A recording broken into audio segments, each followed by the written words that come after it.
take him.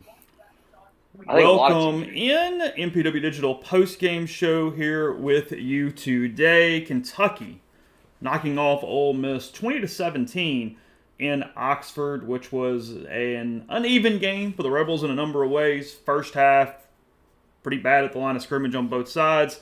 Offense could get nothing going, and then despite some attraction, not attraction, that's not what I meant to say, traction, and a little bit of fourth down magic in the second half. Caden Davis misses a field goal at the end, and Kentucky knocks off the Rebels 20-17, dropping them to 4-1 on the season, 0-1 in the SEC. Tyler Siskey and Jeffrey Wright already with me. We'll go to them in 1 second. First, as always, this show brought to you by Realtree, and Realtree Outdoors MPW15 is the discount code. Get 15% off at Realtree.com. It's a lifestyle brand, so not just camo, plenty of other options, including the Extreme Galaxy, if any of that pops up, and other places as well. So again, MPW15 for that. Appreciate them as always. And we announced this, talked about that some days are about celebration, some days are about therapy, and it's pretty much the latter for Ole Miss as they drop a certainly winnable game, but also a game that there is a real reason why they lost it, or reasons, and we'll get to all those and more coming up on today's show. We'll watch some football. We'll convalesce in a number of ways with you guys. There's good meeting the chat, seeing all the comments, seeing a lot of emotion there on the board at rebelgrove.com. So a lot going on here.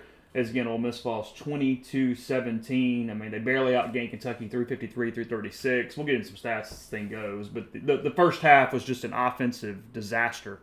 And then Ole Miss can't overcome it despite having the lead for the majority of the second half. So that and more coming up on the show. We'll jump into it right now.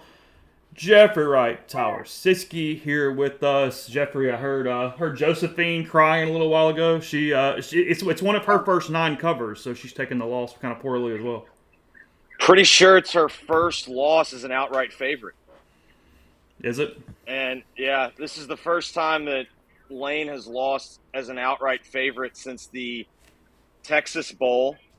It's also the first regular season loss as an outright favorite since the Egg Bowl of 22.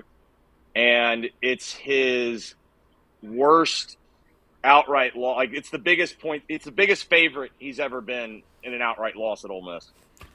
So, a lot here in the micro and the macro, but Siskey, I'm going to go ahead and tee you up a little bit to get this thing going from 2 different directions. One, whatever you kind of have on where the season goes from here, and then also as a coach and in that locker room, what's kind of the situation over today, the next week, what kind of happens from here in the game when especially everything feels so magnified because of the playoff and the expectations, and this is not a game that a lot of Ole Miss fans or even the program itself had penciled in to try to recover from a loss. So just sort of as this thing is sitting right now, where do you see this thing standing? Yeah, I don't think. I mean, I guess I'm going to be the voice of reason on here. I guess I don't. I mean, yes, it was lost. Nobody wants to lose a game. I think it's easier to get the team's attention after a loss. I think with a 12-team playoff, it's a little bit different than when you have national title aspirations and it's a 4-team playoff. It makes it a little harder, but you got to find a way to 10. And at the end of the day, the same stuff we talked about for the last 2 weeks that was a concern showed up. And there were some matchups, I think, that gave Ole Miss some issues. They were able to get the big kid, Zero, whatever, I don't know the kid's name, the giant, get him singled up. He was pushing the pocket pretty good when he was getting singled up with a guard and protection. But, there was a lot I was at the game. And I was in the end zone. Thank you. I went with our good friend Tyler Jordan, Realtree. Awesome time. Thank you so much for that. But there were some things that you saw, from the end zone type from that side that, that you probably couldn't see on TV. I thought Kentucky did a great job covering the receivers. There was a lot of, I know there were sacks, but a lot of the, Jackson would have probably liked to get the ball out a little quicker, and the guys were covered.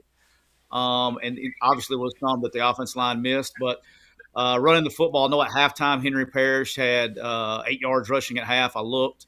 And he had a couple of big runs. He did it himself on one of them. Had there was one big run in the second half on the scoring drive they kicked the field goal on. He ran through a looper, and so still got to get that worked out. But again, it's one game. It's a 12-game season. It was bound to happen sooner or later. You'd rather it happen now than in November. I've got a ton of things here to go through. I guess let's start there. And I know there's probably everybody wanting to go to a different place first, but let's talk first half game plan a little bit, because I think Ole Miss had 4 rushes that were traditional non-dart, just handoffs or designed runs in the entire first half. One of those was trying to keep from Kentucky from reviewing a play. One of those was Austin Simmons coming in for dart after a helmet came off, so they were going to run the football. And one was from the 6-inch line. Is that just simply a lack of belief in the traditional run game because of Kentucky's front? Like, what causes that level of getting out of any type of balance in the first half? That's on that's on play call. I mean, you just gotta. That's kind of on play call. Now they ran some. I do want to say this. They were running a ton of RPOs, and I thought one adjustment that they made. They kept getting after the first drive. The first drive was really good. And then after the first drive, they were behind the chains and never got really on schedule and into a rhythm the rest of the first half. And they were trying to run RPOs, and they were running the ones they were single receiver to Harris. And Kentucky was playing catch man or some kind of zone, but all on catch technique. And in the second half, I thought it was a really good adjustment that Ole Miss made at halftime. And they were playing catch man, and Trey Harris was not moving out of his stance, but he was the RPO guy, the single. I think that was a really good adjustment. They got some mileage out of that until they didn't. As a matter of fact, I think the one that they didn't, maybe the one that he fumbled on. Maybe it was a little bit before that. I can't remember, but I thought they did some good wise. And it is what it is, man. I mean, it came down to one play, the fourth down. I mean, if one play completed on the go ball on 4th and 8, we're having a different conversation, right? So it comes down. It's the SEC. It comes down to fourth quarter. That's how it is in this league a lot of times. Yeah, I personally thought in the first half, Ole Miss took the bait. Kentucky showed a bunch of looks where they wanted Ole Miss to feel like they could run the ball, and or feel like they couldn't run the ball, couldn't get the run game going, like the easy run stuff going. And then to me, this game really came down to the money plays. Red zone, Ole Miss 2 for 3, 10 points, a fumble. It took points off the board. Kentucky 3 for 3 in the red zone, 17 points. Ole Miss 1 for 10 on third downs. Kentucky 4 of 16.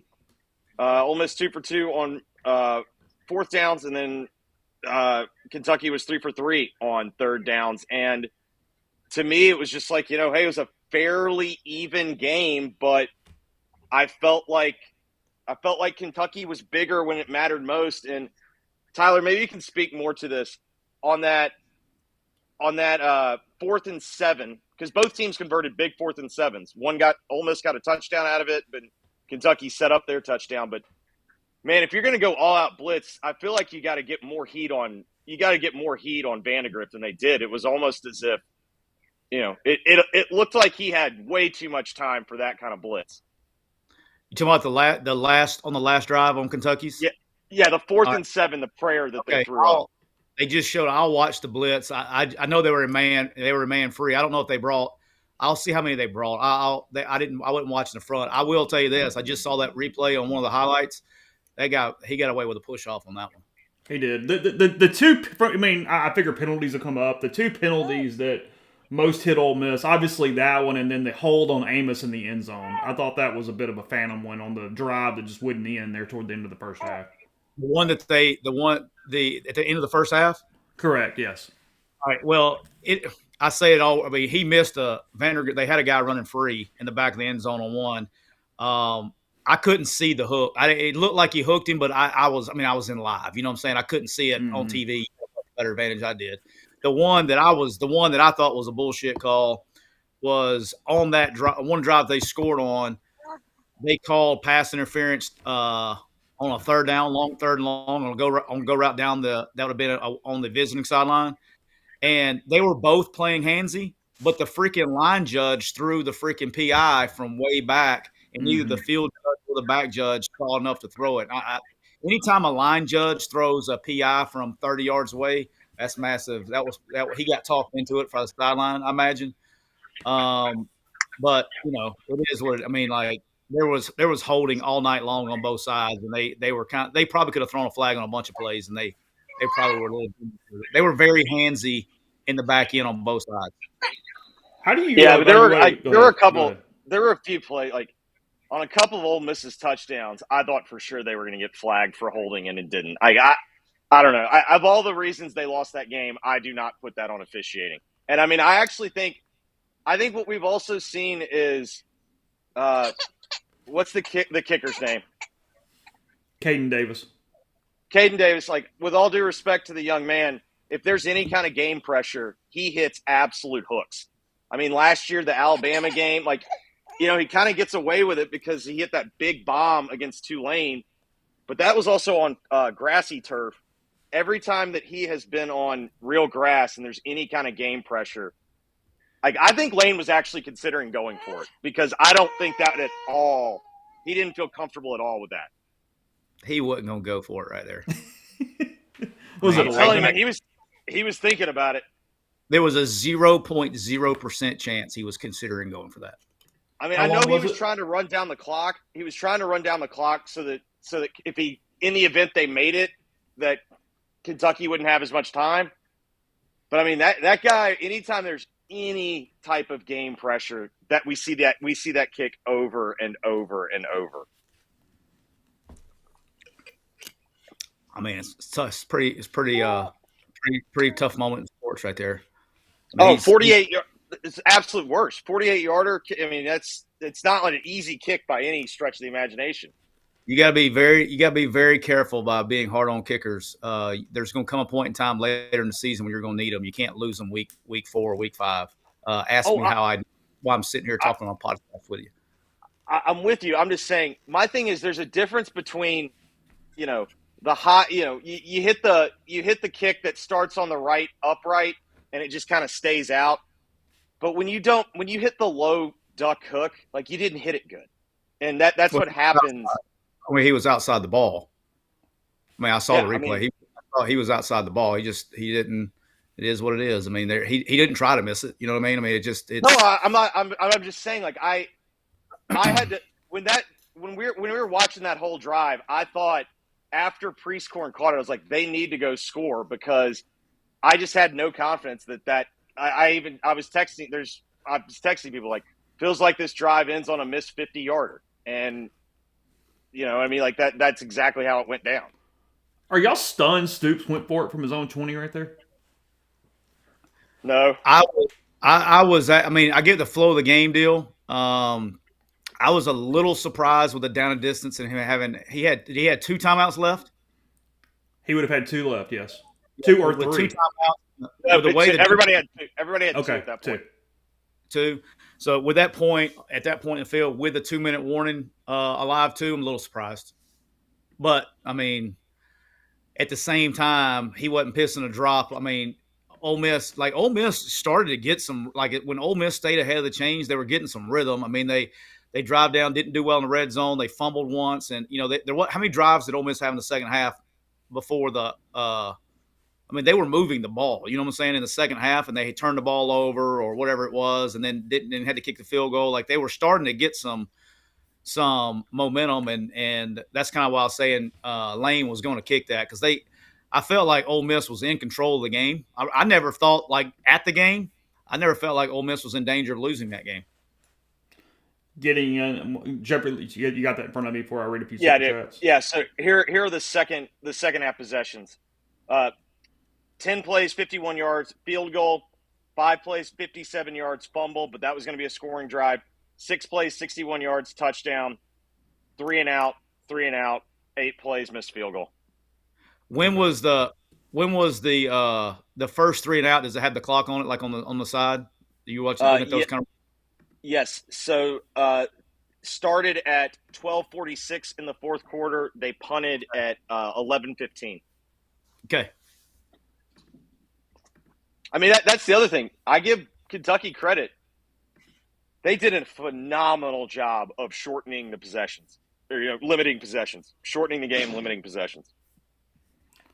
Yeah, I will say this, and I thought the defensive front played their ass off. I thought really the front seven played their ass off. I thought they really fit the run really well. They were where they're supposed to be. First drive of the game, there was some fit issues and had some motion adjustment issues. But after the first drive, they didn't have. I thought because I could see every play that my direction where I was sitting is. I thought they played really well. Walter Nolan can do anything that he wants to do when he wants to do it. He's unblockable when he wants to be. Let me tell you who else I thought plays who's pretty good. And I don't. It's hard because you got so many portal guys and you change every 5 minutes. But the candidate kid, 28, I think he played his ass off, man. He's a good player. Yeah, Jaden Kennedy. Yeah. He's turned on. He's turned it on a little bit. He was too penalty laden early in the year, but he was pretty good today. Yeah, I thought so. Well, I'd say this: he is physical and he fits like he. I mean, they were doubling him with a tight end and a slot on a perimeter run play, and if it wasn't for him, they would have converted and he stuffed them both and made the play. Like he's really. I was really impressed with him. He played his ass off today. I don't know how many if he was guilty of any penalties, but on the holding stuff, but he played his ass off. Reading a few super chats real quick as we're getting going. Jack of all trades, thank you. So it's just open the bourbon now, Chase. So I'm fine. We're just trying to get you guys settled in. I do have it though. We're doing a little barrel pick, Buffalo Trace today. It's a St. Leo Lost Pizza barrel pick on the Buffalo Trace. Blake, he says, I feel like I just got kicked in the nuts and it isn't your fault. So here's a super chat. We appreciate you for that. I'm sorry. I hope your day gets better a little bit. Let's see. I appreciate all the content. Sorry you got stooped. Thanks to you. Jacksonville Trades again. Mormon Jesus is punishing us for Dart cheating. Yeah, I don't know about that. Let's see. Hookah Hugh would have won today. I don't know. He's got his own problems right now, but they are actually. They just got stuffed. Yeah, they just got stuffed on fourth down. He took his quarterback off the field. Oh, he fumbled. Okay, I didn't know that. Pocket watch. Seriously, early season losses are not a big deal in 12-team playoff world. May prove beneficial to have the wake up call early and then ball out. Pocket watch. Hey, let's go. Hey, let's clap it up for Pocket watch. Hey, me and you, Pocket Watch. Me and you. We're the only two. We're the only two. Me and you, baby. And then Jonathan Ingram, appreciate you as always. And he's calling Kiff and Jax greedy here on this one. What did you? I guess here's the thing, though. They've got to be better. They got to be cleaner. I mean, we talk about running inside. We talk about running when you have to. They clearly missed Judkins. I mean, there's no doubt in the world about that. Jeffrey and I were talking about it before we started the show today. I mean, are you seeing, though, I mean, where are the elements in a run to 10 wins, Siski? I mean, like, they just gave a big one up. So, I mean, personnel and what you're actually seeing, where do you sit on that? I mean, look, I get that. I mean, here's the thing. It's like, I guess I've always seen football games different than everybody else. Where I try not to get, me and you both know right now, Chase, is if on 4th and 7 with 2 minutes to go in the fourth quarter, if that ball hits the ground and it's incomplete, the same chat and the same people would be like, we're winning the Natty. Okay, so for me, one play does not determine how good your team is and how many games you can win going forward. I think I think Ole Miss has a very good team. I think they're very good on offense. I've been around Lane. I know Lane. You'll be just fine. I guess this is why I wouldn't be jumping off a ledge. I'll go ahead and tell you why I would. But if I'm an Ole Miss fan, the reason I wouldn't be jumping off the ledge is because if offense is the reason that you're worried, you'll be okay. Lane will figure it out. Like, I wouldn't worry about that side of the ball. Hey, we can't. Okay, we got to do that. Okay, cool. We're being picky. Don't just take a deep breath. Sun's gonna come up tomorrow. You got to go on the road, go play South Carolina, and find a way to win the game. I mean, it's the SEC. He'll figure it out. Like, now, I'd be more concerned if he was getting ran through like shit through a tin horn, but you're not. I thought the defense fit the run well. I thought for the most part they covered the guys really well, really well. had some penalties and holding. I get that, but hey, for the most part, did everything well. And offensively, you can throw and catch. Guys didn't get open as like that was probably the surprising thing to me is the guys were really not creating a lot of separation in the passing game, and Dart was having to hold it on to a little bit.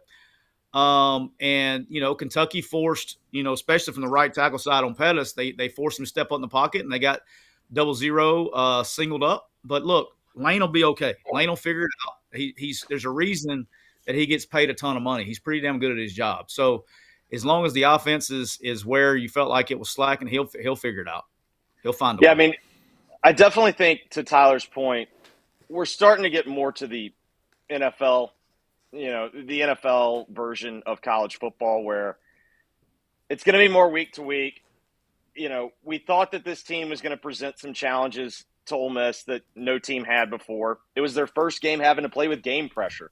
And at times I thought they played pretty well with game pressure, and then we saw at times they didn't. And I mean, to me, the story of this game is kind of third downs. Ole Miss didn't really convert them. They allowed Kentucky to kind of keep drives going. And, I know the numbers weren't that bad.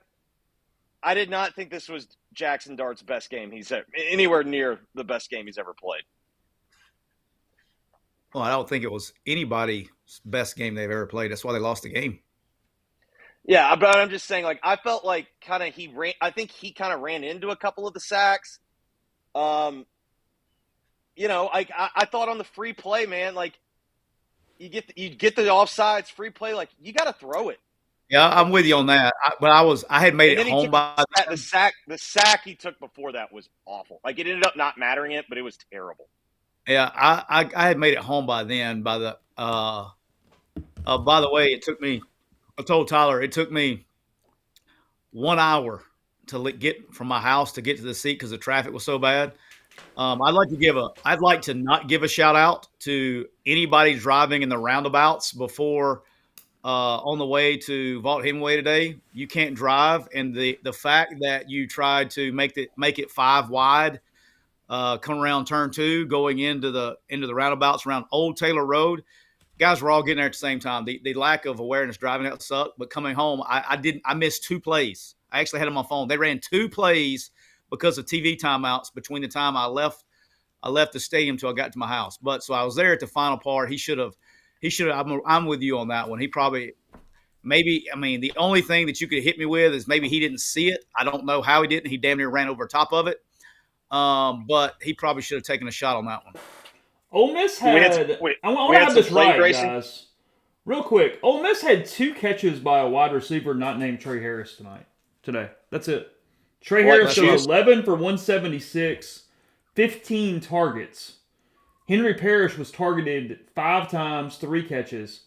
Prieskorn, Matt Jones, Juice Wells had 2 targets without a catch, and Caden Lee had 2 targets, 2 catches for 19 yards.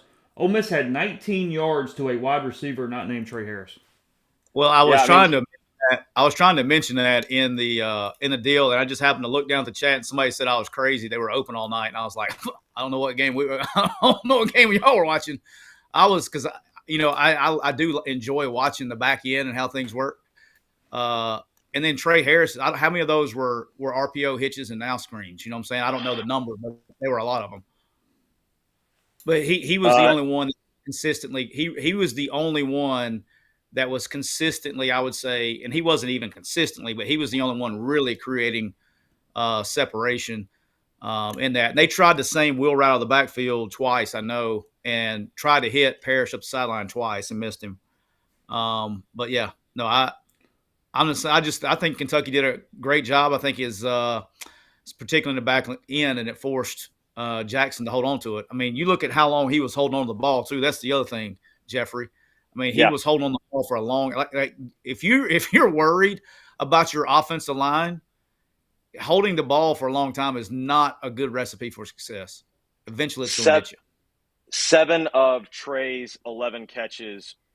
7 of Trey's 11 catches were basically, what you're talking about, the stand up, the RPO where he didn't even move. Yeah, I know he caught the slant for a touchdown. He had a sail route that it was really nice. He broke the guy off on a sail route. It was beautiful. His one step change of direction, man. He's smooth. Um, he broke it off on a sail route. But then there was the one that I think Jackson probably wished he could have back, especially when he watches it on film. But my vantage point, I can tell you why he didn't see it. He ran early, first quarter, maybe the second drive of the game. He threw a post, overthrew a post in a double coverage. Oh yeah. I remember that. Yeah. He had a crosser uncovered, but he couldn't see it because big ass zero was in his dish. Couldn't see No, it. and I want to be very clear. I thought the team, like honestly, I thought Kentucky played better. Like I think Ole Miss probably has a slightly better roster, but I thought the team that for 60 minutes played the better football ended up winning. But Ole Miss was still right there. I mean, like until the kick sails wide left, like hey, that game was up for grabs, and it was like an NFL type game where it was a close game where it kind of came down to a couple of plays. They dictated that first half so well to get in the game, stay in the game, kind of get settled. They fought off Ole Miss going down and scoring on 4 plays or whatever the hell it was on the opening drive when they're so good with the script. And, I mean, you look at this from a stat standpoint, and it shows you how well the defense played, as Siski and you were talking about, because, I mean, with these offensive stats, you wouldn't even think Ole Miss would be in the game. Kentucky controlled the clock for 40 minutes. And I'm not worried about time of possession in an old school way, but it means they dictated everything. They dictated tempo. They made you play their game. They did all those sorts of things. And then I mentioned the wide receivers. I mentioned that, in fact, in the first half, they didn't even try to run the ball from a traditional set whatsoever. Ole Miss ends up just getting 353 total yards on the day. They average only 3.2 yards per rush. I mean, it is very pedestrian offensive stats, especially when you consider that they had 2 plays that essentially went for whatever the hell those 2 plays were, over 100 yards. And then in the first half, they had 45 yards if you take away the first series total. Yeah. I mean, to me, it's like Ole Miss had 11 drives and averaged a minute 50 with the football. I mean, that was a big part of it. Like, yeah, they only get, I think, officially, they only got 3 and outs, but I felt like part of it was part of the difference in time of possession was even when Ole Miss got the football back, like they couldn't hold on to it. Like they were quickly off in the first half. And then I'm with Tyler. I mean, in the second half when they adjusted coming out of the half and they started putting together some drives, I mean, that fumble really looms large from Harris because it took points off the board, probably took what was going to end up being a touchdown off the board. And in that close of a game, those are the plays that matter. Yeah, you can't. You have. I mean, once you get in the red zone, you get a drive. You got. I mean, I know in today's world, you like to get 7 more, and you like to get 3, but you sure as hell you got to get something. You know what I mean? Like you can't get goose egg and give the ball up. Goose egg down there anymore, man. And it's you just can't. But like I said, I think there's going back to what you were just saying a second ago about time possession, all that stuff. Ole Miss at the first drive of the game, the difference in the first drive of the game to me is they were able to stay on schedule on first down. And when you put together and they can go tempo, dude, that defense line shut it down. I mean, I'm sure that there'll be maybe Pete will listen to this one day. He may can clip this. You should watch Ole Miss's touchdown on the Ole Miss touchdown run, the first drive. Big number 0, who was screwing shit up the whole night. Mm-hmm. He just stood up. He was done. Yeah. They couldn't get him off the field.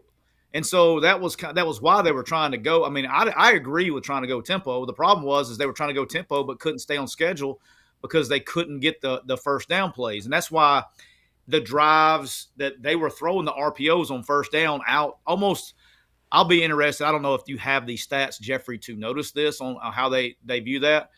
Almost all of those now screens on the RPOs to Trey Harris was on first down. They were trying to get going and get moving and get their big-ass D-line tired, and they started every time they could get them tired and get going on tempo, they were able to move the ball.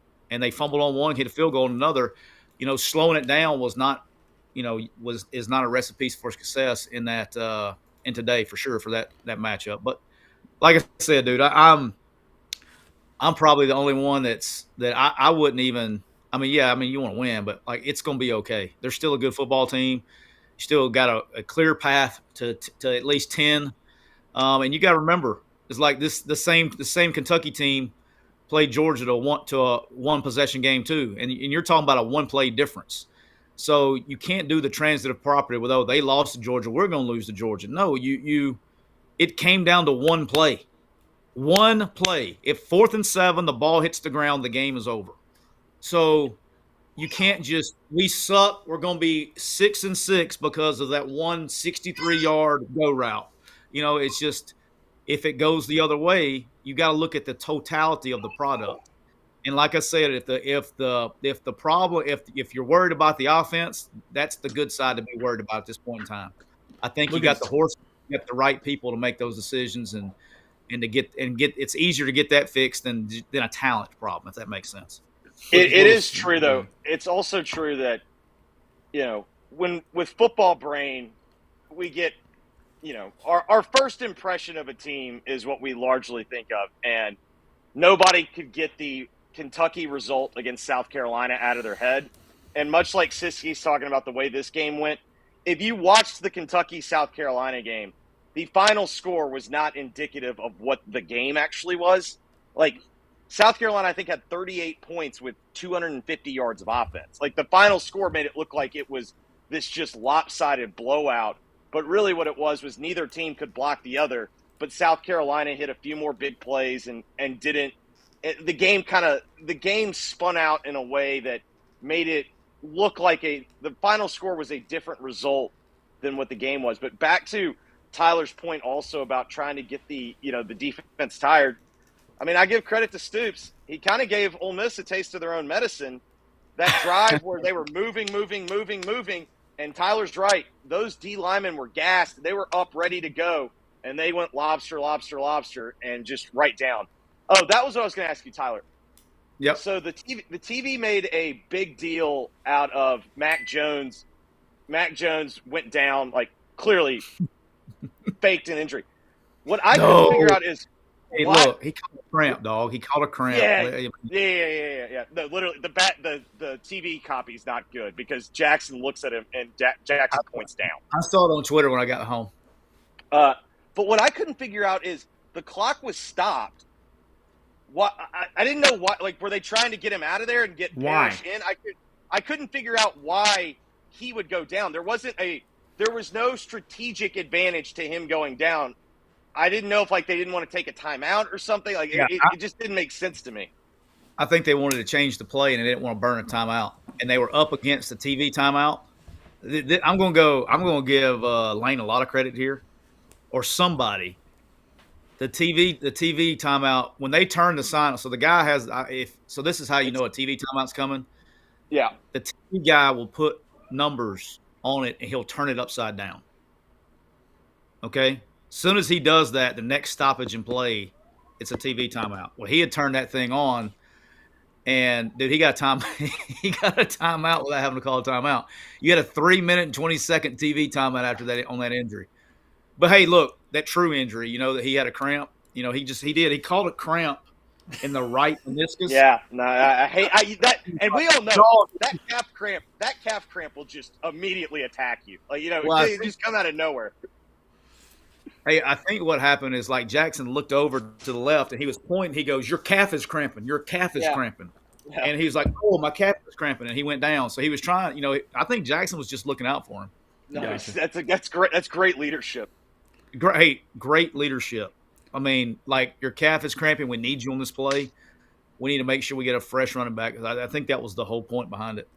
But it really is a problem. I'll go because I saw a couple people talking about it in the chat. It is a topic that's been discussed at, I know, the last 3 AFCA meetings. But look, here's the deal: is yes, everybody knows you're faking injuries. Yes, everybody teaches everybody to fake injuries. Here's the problem: the first time that you flag it or you address it, and the guy's actually really hurt, you're done. So, you just got to be – it is what it is. It's a shitty part of the game. It is what it is. Blake, thanks for the super I chat. You have were asking no that idea. question, so we appreciate that. Are you completely against something, Siski, where maybe you have to miss 3 plays or the series or something if you do it? So I wouldn't be against it, but it's not going to slow it down. You know what I mean? They're just going to change. I mean, like there's too many. Well, You got man, 20. I mean, Ole Miss wouldn't want Trey Amos out for 12 plays.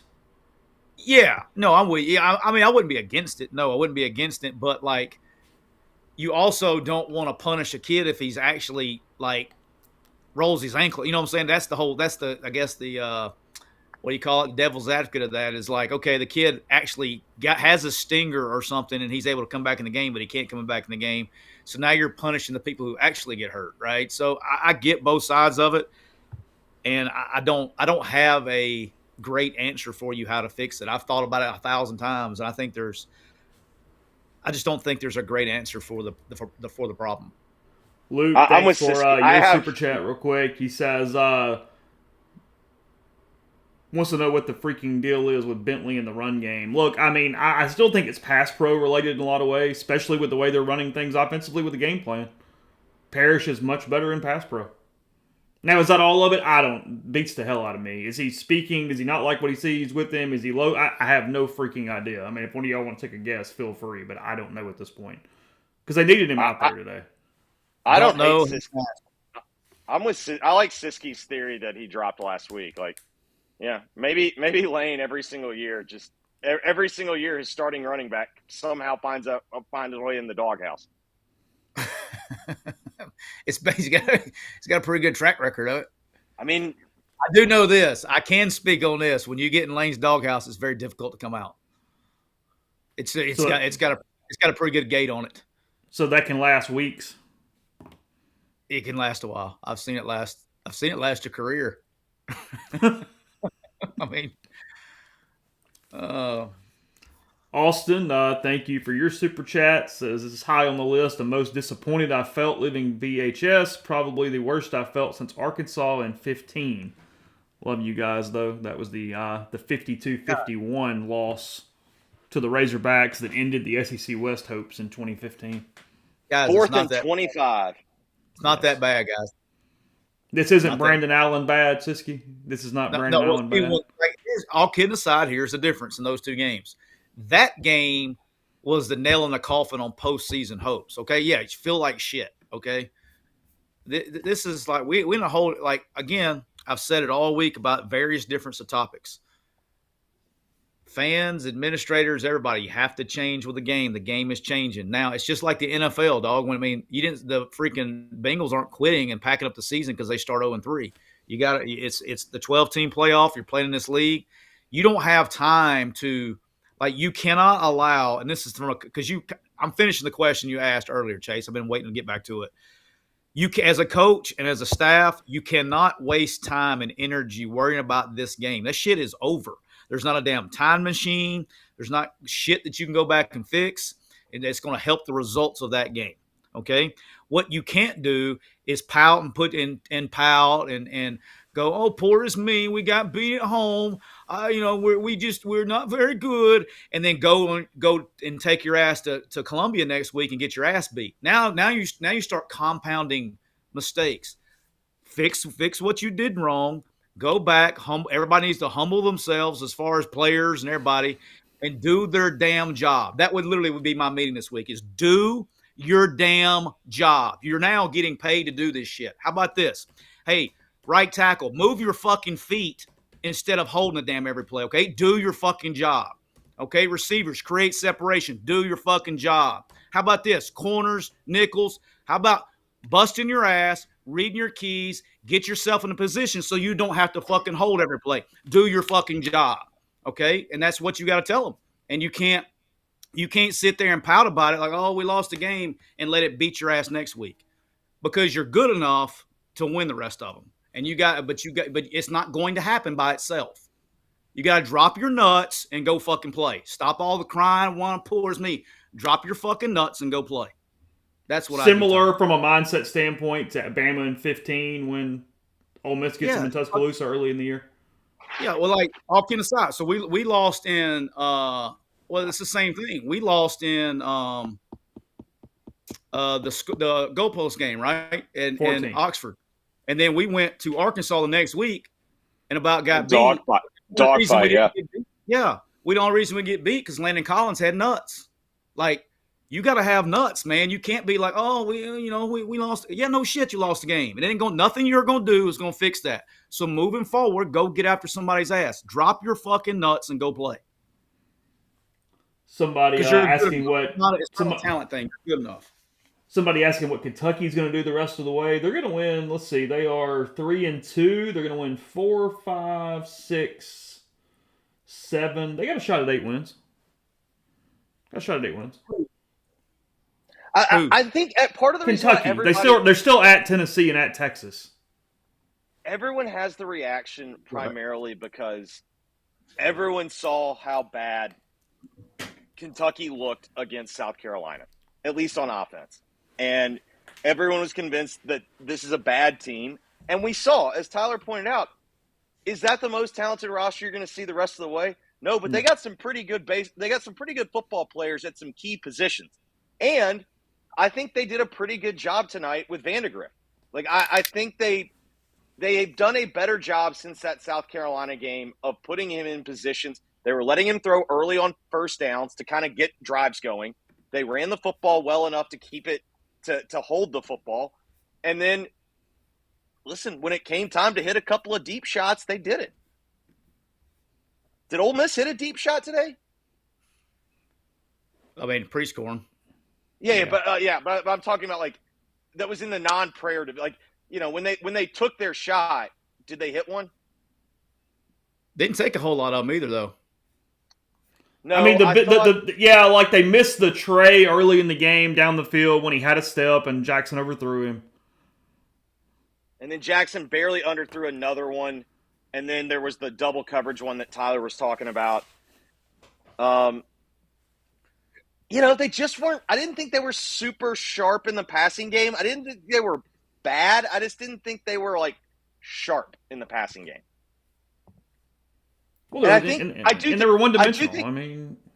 I do think we saw – Tyler, you feel free to disagree with it.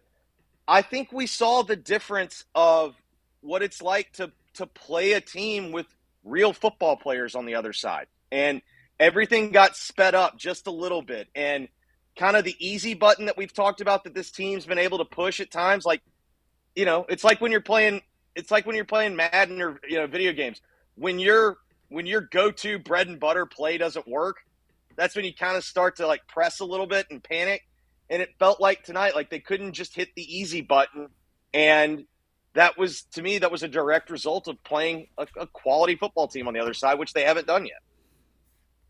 Well, yeah, obviously it's the best team they've played, but it's the SEC. They have athletes too, like they got good, they were able to do some things, they have good coaches. They get paid a lot of money too. And they did some good things schematically, even to take advantage up front. Like they kept dictating what side the protection was going to get Zero, the big boy, singled up on the right guard, and he couldn't handle it. And then they would push the pocket. So when they did that, they would force Dart to step up in the pocket, and they were pushing the pocket with big dude.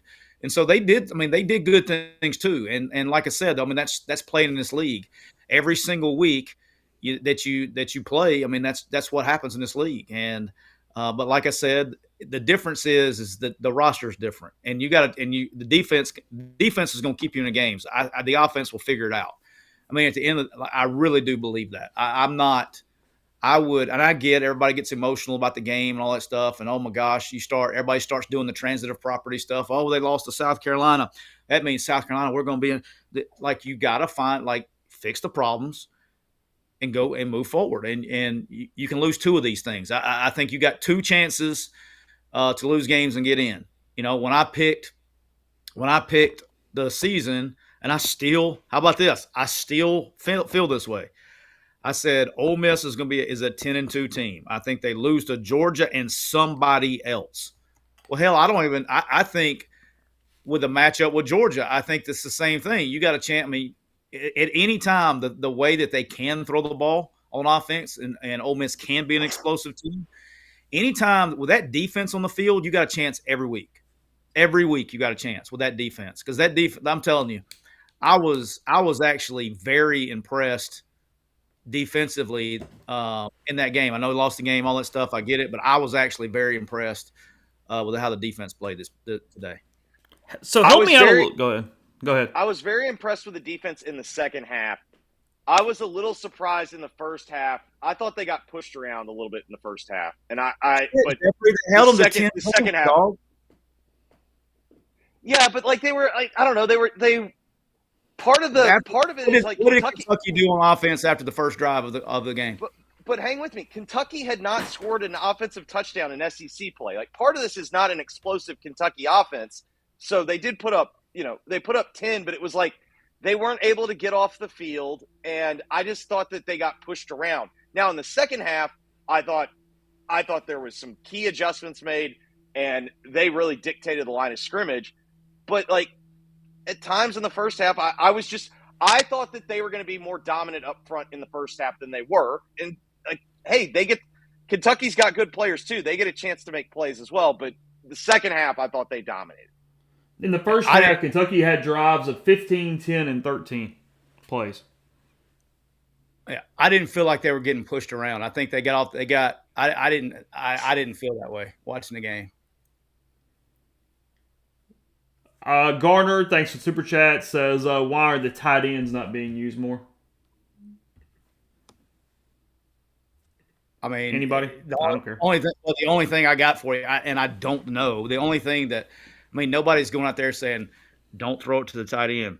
I think whatever they're doing schematically with the progression may not start with him, and it may get back to him. I don't know. Maybe he's early in the progression, he gets off of him.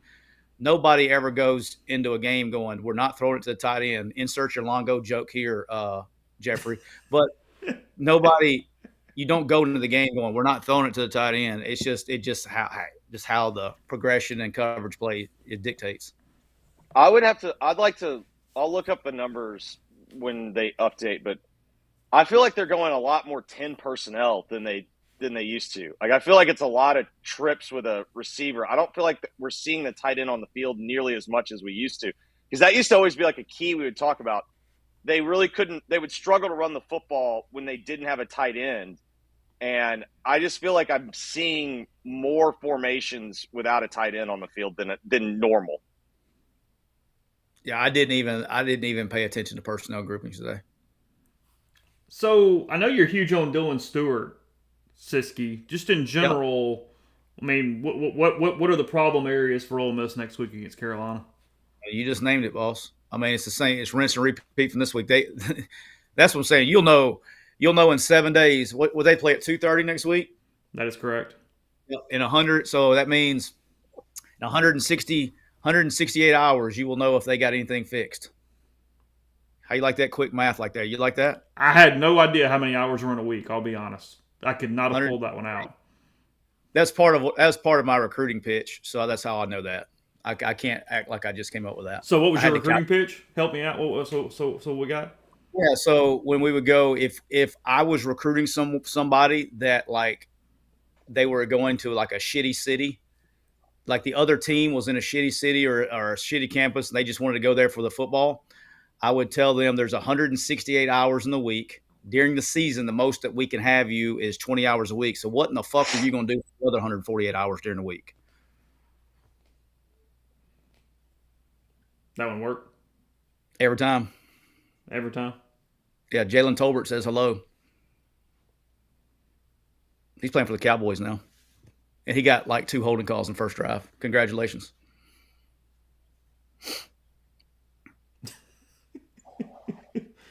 Yeah, pre-scoring 9 catches in 5 games. That's correct, Joel. His only target was the prayer. Is that by the way?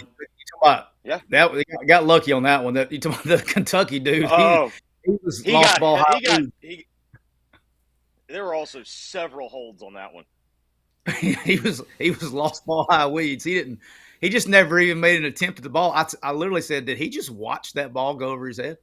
Like I was shocked that he didn't try to even make a play on it. He's probably lucky he didn't, because he probably would have fell down. Yeah, Caden's only target was that throw. According to the official game stats. Kentucky in the second half had 21 carries for 22 yards. It's pretty Now, good. I mean, how much? What about sack adjusted? I mean, they're because Yeah, I think how many times I don't know how many that. times they sacked Vandegrift in the second half?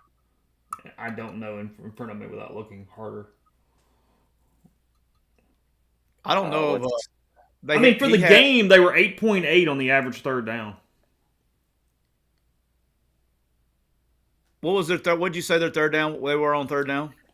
They were 4 of 16. Ole Miss was 1 of 11, I believe. Let me double check for you. Yeah, God, Ole Miss was four. 1 of 11. Yeah, I'm sorry. Ole Miss was 1 of 10. Kentucky was 4 of 16. Kentucky was 3 for 3 on fourth downs. Ole Miss was 2 for 2. So Ole Miss was 3 for 12 on conversion plays, while Kentucky was 7 for 19. Yeah, I throw out the fourth down ones. I mean, they depending on the game, situation in the game. If 4 of 12 on third down is enough to win a game, I mean, it's plenty enough to win a game. I mean, to me, it was a very close football game, and I just felt like when it came time to who made a few more plays, I felt like it was Kentucky. And I also wonder, like, how much of that is this is Kentucky's third SEC game. And they played in 2 very physical. We can talk all we want about whether or not South Carolina is good. I think we all agree there's a better than average chance that Georgia might be good. And they hung with them. They hung with them for 4 quarters, and they played a physical South Carolina team. So, like, I think there's no way of quantifying that, but like you can't tell me that had no impact on today. Like, they have been in game pressure situations. This was the first time Ole Miss had to actually have some game pressure, and at times they made some big freaking plays. That 4th and 7 against the all-out blitz to hit Trey for the touchdown, that's a big-time play. But well, I was laughing. Hey, I got. You should have seen that part. I was laughing because everybody was like, "What is he doing? Is he going for it?" Everybody was like, "What are we doing?" Just losing their minds. And then he scored a touchdown. It was one of those, no, go, go, go. Well, yeah, it's the classic. It's like when you have when you've got the 3-point shooter that you never want shooting threes. Yeah. Way to hit. A bank shot. Yeah, way to hit. No, I mean, it's where I am mostly on. I mean, I think the math is the problem, and I'm not really disagreeing with Siski. I just think when you already drop one this early, it just takes so much margin of error away from you. Like, that's my point. But Chase, yeah. Why am I the positive one? You've been in the locker room. That's why I'm asking you. Hell, I don't know. I mean, you're sitting in the middle. You're sitting in the middle chair right now. Hey, it's gonna be all right. No, you fix the mistakes, move forward. You're gonna be all right. Lose to South Carolina next week is gonna be all right. You still gotta lose another one. You're in the tournament till you're not in the tournament, aren't you, Siski? Yeah, I mean, dude, all kidding aside, defense. When that defense is on the field, you got a chance, man. I mean, this is not. I mean, where you are correct is if that 4th and 8 hits the ground or whatever the hell it was, and then you're going, oh, you survived and played just like Georgia did, but you got it done on to South Carolina. That would be the conversation we'd be having right now. Here's the look. Can I give some good news? Some more good news. Look at the bright side. This is for Jeffrey. This is going to help your spread out next week. Just hammer Ole Miss, whatever the points are. Yeah, it's going to help spread out. The numbers were getting insane. They were having to bake up way too much Ole Miss. Like, we need a loss to get the lines down. But I mean, I will say this: that makes next week a fascinating watch to me. How do they come out? Because I am with Siski. Hey, it's a lot easier to get their attention after they get beat, especially after they get beat when they didn't think they should get beat. It's a lot easier to have everybody's attention. But the same problems that Kentucky presented for Ole Miss, South Carolina is going to present the exact same ones, particularly up front. And, are they going to have answers for that? Well, it's going to be, in my opinion, it's rinse repeat, right? Almost across the board personnel-wise. They're really good. Almost where Kentucky's strengths were is where South Carolina's strengths The only difference really is the quarterback position. I think Vandergrift's probably a better thrower of the ball, which he made some good throws today. He had some. He played better than I thought he would. Because But Sellers is back next week. what's that, Bo? Sellers will be back next week. I would be shocked if he wasn't. Yeah. Okay. But he's a better runner than Vandergrift, right? And but Vandergrift will be a better passer. And then if Robbie Ashford's playing, it's just going to be all run. He can't throw in the ocean from the beach. I mean, I thought Vandergrift made plays with his feet today too. Like, I mean, I'm with Tyler. He's definitely nowhere near the runner that Sellers is. But like, I thought there were some big third downs that he, he extended the play and then he got up field and, those were opportunities to get off the field and he kind of just kept drives going. I thought they schemed really well too, honestly, on some of those design runs. I thought they did some really good formation stuff with getting Vandergrift involved in the run game. Yeah. Yeah, one time they got it. Actually, is probably the reason that they ended up kicking a field goal in the first drive instead of scoring a touchdown. When they got the ball first and goal on the first drive, they shifted and went motion, and Ole Miss did not line up right. And they were counting. It's one of those things. I was laughing as I was explaining this to my son up there, and I was like, that's one of the times that Ole Miss messed up, but it ended up helping Ole Miss because they didn't line up right. They didn't adjust, and they had an extra body because they were counting on them to adjust, and then came back. Is your family texting you, Ziski? I just want to go on record. I got everything on Do Not Disturb. I got everything on silent. I'm fixing to turn it on airplane mode. I don't know what else to do. Maybe that could have been me. See what that says right there? It says "Do Not Disturb" is what it says. What else do I need to do? And it's on silent. Peyton Thorne throwing a 48-yard touchdown pass to Malcolm Simmons. The Tigers go up 13-7 on the Sooners. It's kind of a beautiful throw, too. Was it? Yeah. Thorne was pretty good last week, too, honestly. He was not bad last week. It was very obvious when they put Thorne in. It's like, okay, he's way better than Hank Brown. What'd you think of Ashford out of high school, Siski? What's that, Bub? What'd you think of Ashford out of high school? He fit Rich Rod's system. Could he have thrown it enough? Popcorn arm. I was counting on the upside maybe one day, but in my brain, assuming that we were going to be there that long, which is never a good thing, and assuming you're going to be there for a freshman quarterback to graduate, but you would have known you'd have time to figure it out because he wasn't going to play ahead of whoever at quarterback. He would have sat there. I turned the motherfucker on airplane mode. I don't know what else to do. Like, what do I got to do? I got on airplane mode and Do Not Disturb. Was that you though? Was it you? Yes, it was me. Okay, that's weird. Hold on a minute. If it's on airplane mode, you shouldn't be getting text. Do you have a Mac? He's on wireless still. Do you get your text? I'm turning off Wi-Fi. All right, I've turned off Wi-Fi. I'm on airplane mode. If it still goes, I have nothing for you guys. You are turning that thing into a paperweight, and it's still going off on you. I have nothing. Siski recruited Ashford, but I mean, he was a hell of a high school quarterback. That's not. Well, I mean, he's just a good athlete. He's a great runner, and you have to recruit to what system you're running. We're running Rich Rod's offense. I'm looking for a guy that run first and throw second guy. I mean, if we were in Longo's offense, we wouldn't even recruited him. What's going hell in the handbasket for Rich Rod this year? Wasn't he pretty good at J State last year?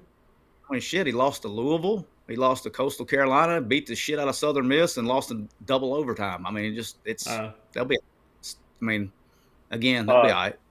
I have the answer because I've watched way more Jacksonville State than anyone should at this point. His quarterback does not value the football. He will turn it over all the time.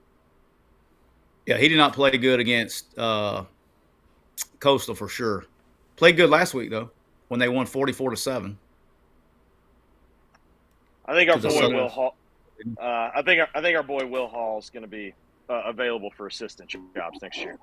Man, I hate that, man. I love Will. I like Will. Will's a good dude. He's good people, man.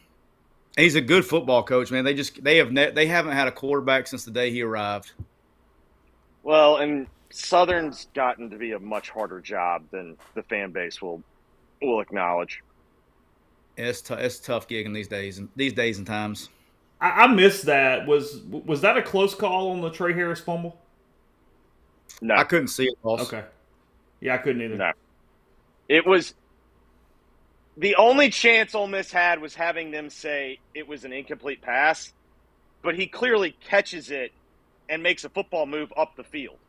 Now, what I think happened, and Tyler, you can tell me if I'm wrong on this. That was a late RPO, and I don't think Trey, because it was like a little bit slower. It was a little bit slower developing, and I don't think Trey was expecting the ball, and it got there like at the very last second, and then everybody collapsed on him, and he kind of tried to just like fall forward, and two guys kind of sandwiched him. But I think part of the problem with that play was the throw got to him late, and I don't really think he was expecting the ball. Yeah, I could not see the end. I saw the beginning of the play, but I could not see the I couldn't see the fumble part. Do you like your angle over there, Siski, from the end? Oh, I loved it. Yeah, that was awesome. That was the most fun I've ever had going to a game.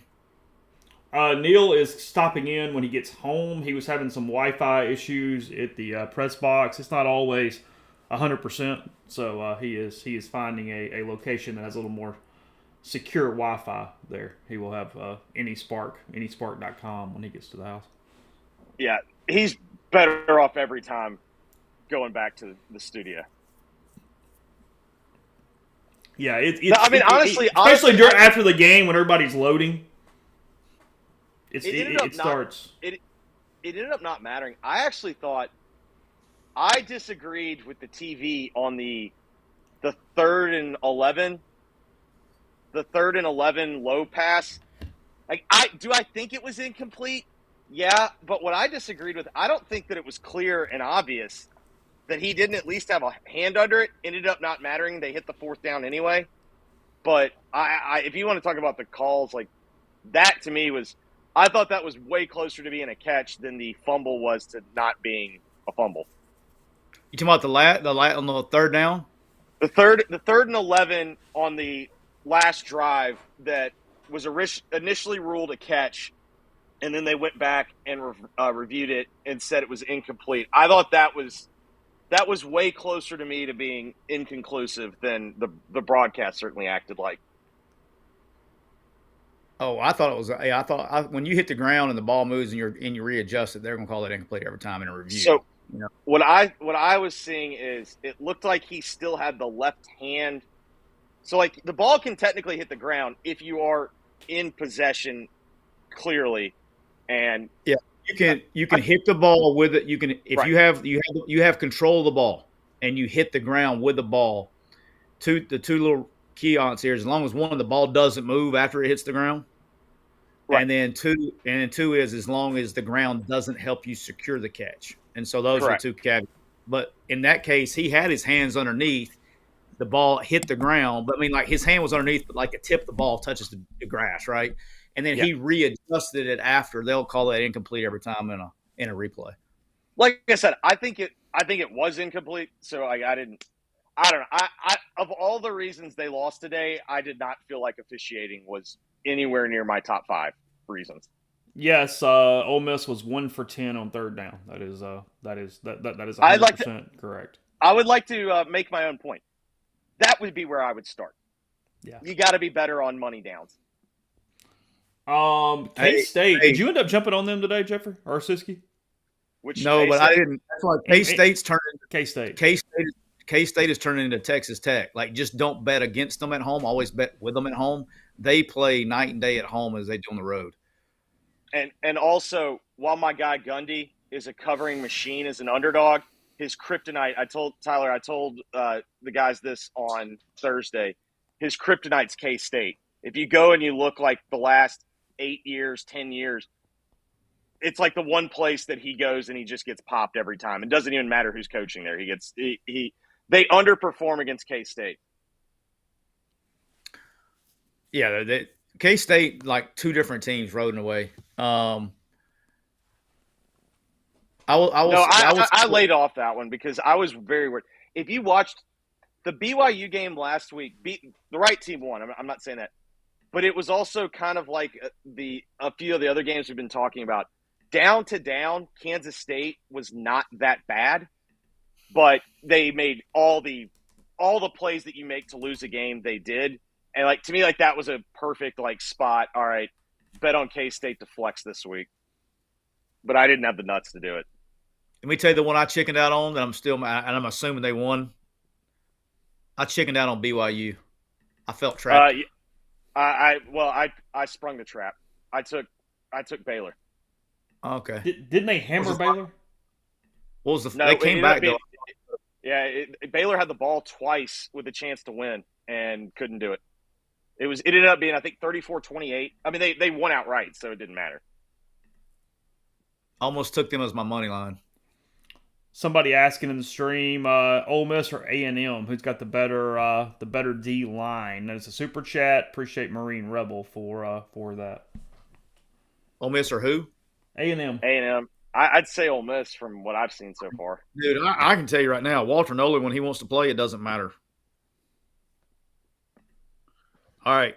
If you're in the chat and you're trying to text me, don't text me for the next 30 seconds. I need to change the channel on my freaking TV, so please don't for the group.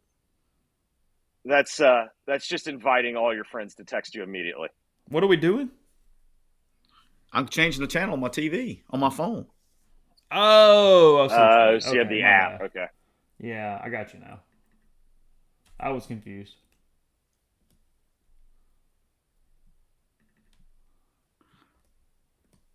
This A&M Arkansas game is a bizarre game. It's like I want to pull up I bet the stat sheet is heavily skewed to Arkansas, and it's 14-14. Who are they playing? A&M. Right. Okay, yeah. I've been watching this offensive showdown in Oklahoma, Auburn, and then I got, for some reason, Peacock quit on me over here. I have Louisville, Notre Dame up, and then I got Central Florida, Colorado in a 7-7 tie, and I got the A&M. I got them up there. I haven't been watching as close. I want to go back and watch some of it. Should we all? You and I have the same 4 games on. Should we mix it up? Well, it's the only more than 4 games. Well, apparently Texas and State. I'm hearing whispers that went to the second quarter scoreless. It's 7-0. So is Arch getting confused a little bit? I've got the under. I would imagine there's a hangover. It's almost like sometimes the other teams have SEC athletes too and can stay in games a little better than like Little Sisters Marriage of the Poor. I mean, you didn't really answer that, Siski. Jeffrey talked about it a little bit, and I don't think I disagree. I mean, is there something to the first game against real competition that's going to culture shock you a little bit? Absolutely. Yeah, I mean, that was why I took the under. I took the under on the show because I literally said the speed of the game is going to cause them at least to punt some. You know what I mean? Like speed of the game does matter. I mean, it takes some adjustment. And unlike Lane, I know Lane talked about it, but practice doesn't simulate that shit. You have to go so much good on good to do that, and it's still not. They don't even tackle to the ground. You're not going to be good on good enough for that. I mean, there's nothing that simulates game. There's nothing that simulates real game pressure. I don't care if you're in freaking 5th grade football. There's just a difference between you can do best on best, but there's just a difference. You can do good on good and help yourself out. The problem is that you don't want to do good on good because you start getting injury reports out of practice. So it's damn if you don't. And you better have there's also adrenaline. There's the crowd. There's you know what I mean? Like it's just very different at practice. And that's not 7-0 State with 14-17 to go second quarter. And that's not an anti-practice. Ask Lane about period four blowing in Tuscaloosa. He used to have a heart attack. It's like, what are we doing? What was that period? Good on good? We went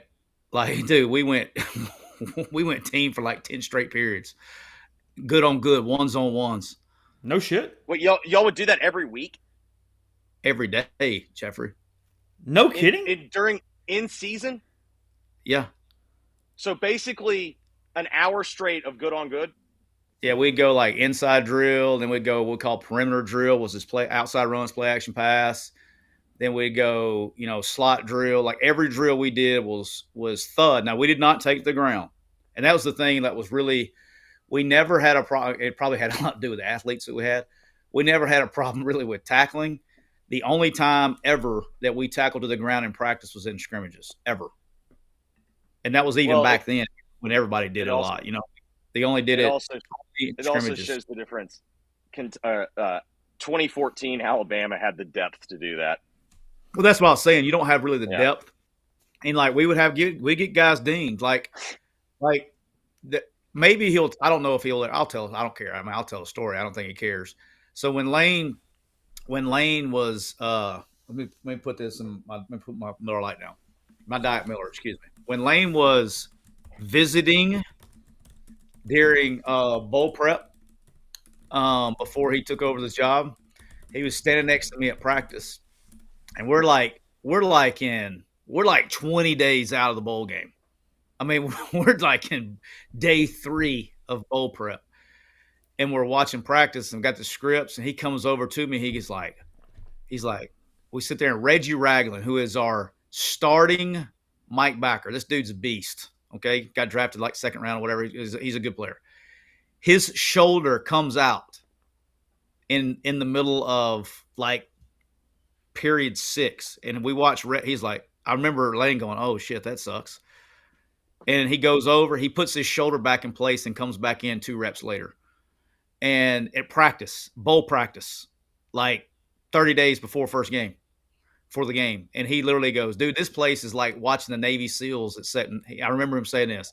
This is like watching Navy SEALs. They just refuse to ring the bell. And we just different. It was like a different. You can't do that now though, because we had who happened when he went out of the game. We put a guy named Reuben Foster in. So you had other dudes to put in. You don't have the depth with the portal because now your depth is transferring. No one does. No, that's what I'm saying. No one does. Not a Alabama problem or Georgia problem. It's nobody has the depth like you used to have it because they're all playing at Indiana and Utah. You think that headset's making any difference whatsoever on any damn thing? You talking about the play call thing? Quarterback? It's slowing everybody down. I think the tempo is slower this year than it's been in the past. Oh. Notre Dame up 24-14 on Louisville, almost halftime in that one. Although it appeared, Notre Dame's got it on its own 15. So they'll go to half 24-14 Irish. How about my Badgers, dog? They're up on SC right now, 21-10, I believe. Let's go, Whiskey. Who's playing? The Fighting Longos. Let's go, Jeffrey. Who's playing at quarterback? The same kid or the backup. I don't even know his name. We're not very excited about. They were not very excited about their prospects. Their prospects moving forward. I know that just per sources. We'll figure it out. I don't know how, but we'll figure it out. Boston College over Western Kentucky 21-20. They came back, scored 14 unanswered in the fourth quarter to take that one. You got Florida State SMU tonight. SMU giving 5.5. Aaliyah and I were talking about this last night. Have y'all realized how much Jed Fish and Gus Malzahn look alike? And maybe it's because they both wear the visor and the glass. Like, they have the same, like, style glasses. But, like, I just feel like last night, it's like you look up, you're like, wait, Gus is coaching there? And it's like, oh, no, that's Jed Fish. I get it. I mean, if you meet them in person, they're 2 totally different body types. I'll say that. Yeah. No. Well, they're gut. Yeah, it's the glasses though, dude. It's It's got to be the glasses. It's kind of the face shape too. But Gus might be the only person that moved from Arkansas to Orlando and got fatter. It's like normally when you move to the warm weather place, like when you're in the when you're in the place like Arkansas, you eat good, and then you go to the warm weather place like you lose weight. It's the opposite. Talon Green just threw it to Texas A&M, so the Aggies get a turnover 14 all, 131 to That go was, first half in that one. That was a play after. patented. That was a patented Talon Green YOLO. Throwing it, rolling to the right and going back across his body. You do not have the ability for that. You know, you'd figure after 130 years of playing the position that somebody would have like, you know what, guys, we probably should never, like, that should be kind of like a red like, light. kind of like, yeah, just like, you know what I'm saying? It's like the 3-0 pitch, you don't swing, right? Yeah. Until the You coach put says, the auto take on. yeah, you gotta have like the auto take on, man. And I don't know why people keep doing it. Where does Kentucky Jackson, stack up in Ole Miss's opponents this season? Rank them. all right, read the rest off to me. South Carolina, Oklahoma, LSU, Georgia, Arkansas, Florida State. I mean, Florida. I would say third. You think they're better than everybody but Georgia and which one? Oklahoma, LSU, South Carolina? You think Carolina's better than LSU and Oklahoma? Today I do. I mean, let's be real. South Carolina should have beaten LSU. If they don't make the call on the pick six. And the quarterback got hurt. Yeah, LSU's the quarterback getting hurt could have happened as long as they didn't make the call on the pick six. LSU's had gotten some health issues too on defense they just took their best player and he's done. You know what I mean? Like on a defense that wasn't that great to begin with. Scotty says Georgia, Oklahoma, Carolina, and LSU are all better than Kentucky. I don't know. I mean, Kentucky's a pretty solid club. Again, throw away one game. Let's say they haven't played the South Carolina game and they had a bye week. What's your opinion on Kentucky today? Because they win in Oxford and they play Georgia at one point. Right. Seriously, let's pretend that the South Carolina game didn't happen. They had a bye week that week. So they beat in a third quarter. They shut out Southern Miss. They played Georgia to a 13-12 game, and then they beat Ole Miss. How are you feeling about Kentucky as a team right now? Oh, you're asking yourself, can they find a way to 8 or 9 wins and crash a party, or better? Well, I mean, you're thinking about them that, hey, man, they're 1 point away from being undefeated with wins against, 2 top 5 teams. Yeah, right. You know what I'm saying? Like you. Oh, I'm with you. So it kind of goes to my point about like just trust your eyes. You'll be all right. Everybody just take don't encourage it, but try Diet Miller and relax. It'll be all right. Just a game. So you didn't have a Diet Miller until you got into the post game? I did not have a Diet Miller until I told you I couldn't do that. I'm trying to be on my best behavior. I was very grateful for the hospitality that I was shown today, and I wanted to make sure I showed all the respect. I make sure I sat both my boys down and said, "You make sure you say yes or no, sir." And I mean, yes, you can have a few without it being off the damn rails.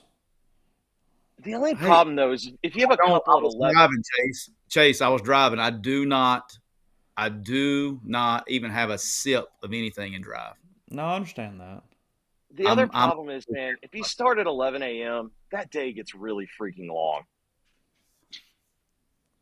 Matter of fact, you know what we need to do, Chase? To brighten that? everybody's spirits up, let's drink some lake water. You don't have some lake water? Some lake water? Yeah. Is that rain? I don't know. What is that? I'm assuming that's what he meant, but I'm not even 100% sure. I guess we'll find out in a second. So, that's really Auburn large, Neil. Hold on. Auburn had to rush their kicking team onto the field, and Oklahoma did the leverage play. All right, he here we still go. missed it anyway. All right, so lake water, we're going to take a nice little frosty glass. There's my man Scoops. So I can't see what is lake water. Is it rain? No, we got some Diet Miller. No, he's pouring Miller. Okay. All right. You got to take as my man Scoops calls it, a swaller. So you're going to drink it down about that much. Then we're going to take a cherry limeade rain. All right. And then we're going to put it right there. A cherry limeade rain. Yeah, I'm a big cherry guy. Like cherry Coke? Oh, I am too. No, I am too. So we're having a cherry No, he's limeade Diet Miller, a.k.a. Lake Water. Okay. Chase is the only person I know that would have the cherry high noons in his top 3. I do. I love black cherry high noons. Like I'm not. I like cherry flavoring. Absolutely. Hey, I'm telling y'all right now, this may be the best drink that's ever been invented. Okay, so it's a Miller Lite with the cherry rain. Yep. This is on point, by the way. Have you tried it with other rain, like rainstorm? Like, what if I did it with orange Valencia or purple or whatever? I don't just do it. Once you crack one open, let's find out. You got to have a beer and a rain in your house. Let's go. What are we doing? Okay, the beer might actually be the problem. Hey, Scoop. I don't think I have a beer in my house. That is the most un-American thing that you've ever said in your life. I've got plenty of other alcohol. I've got, get bourbon right here, but I don't have. Did you have your boy Cisco being the voice of positivity and reason today, or on your bingo card?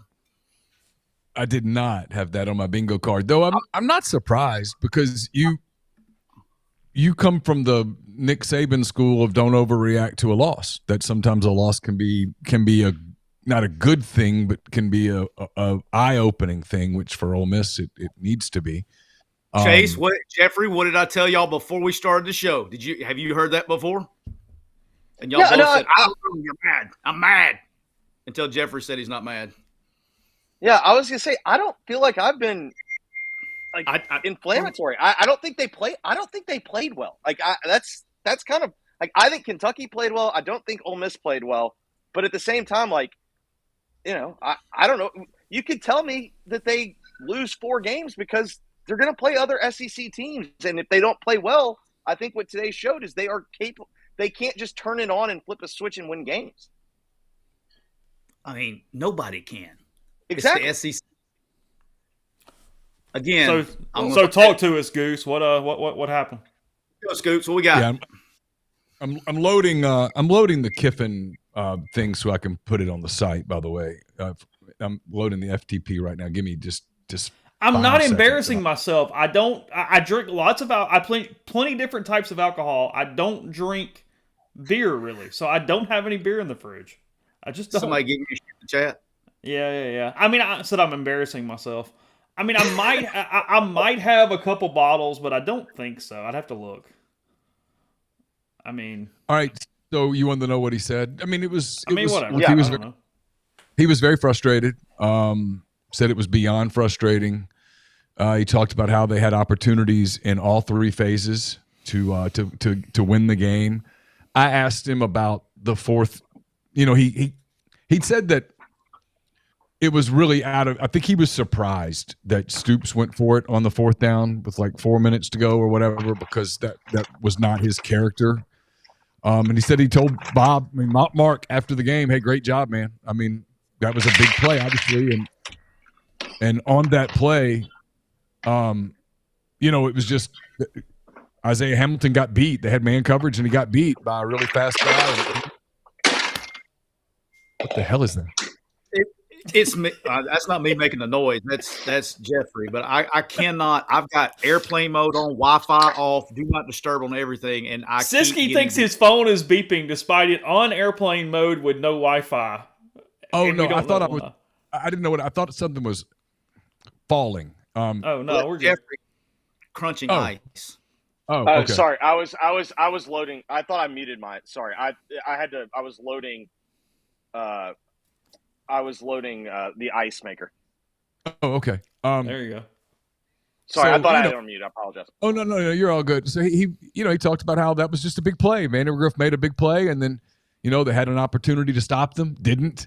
Got the ball back, had an opportunity to do something offensively, didn't. Got bogged down into a lot of 3rd downs. They even converted a 4th down on that final drive on the broken coverage where Prieskorn got behind and still lost yardage, and then they missed the kick. He just talked about how there were opportunities in every phase to win the game, and they didn't do it. And he repeated the line, "One game won't define a season," which is true. But I said, but it can. And all right, I don't know why everybody's laughing. I'm missing Siski jokes. is out here.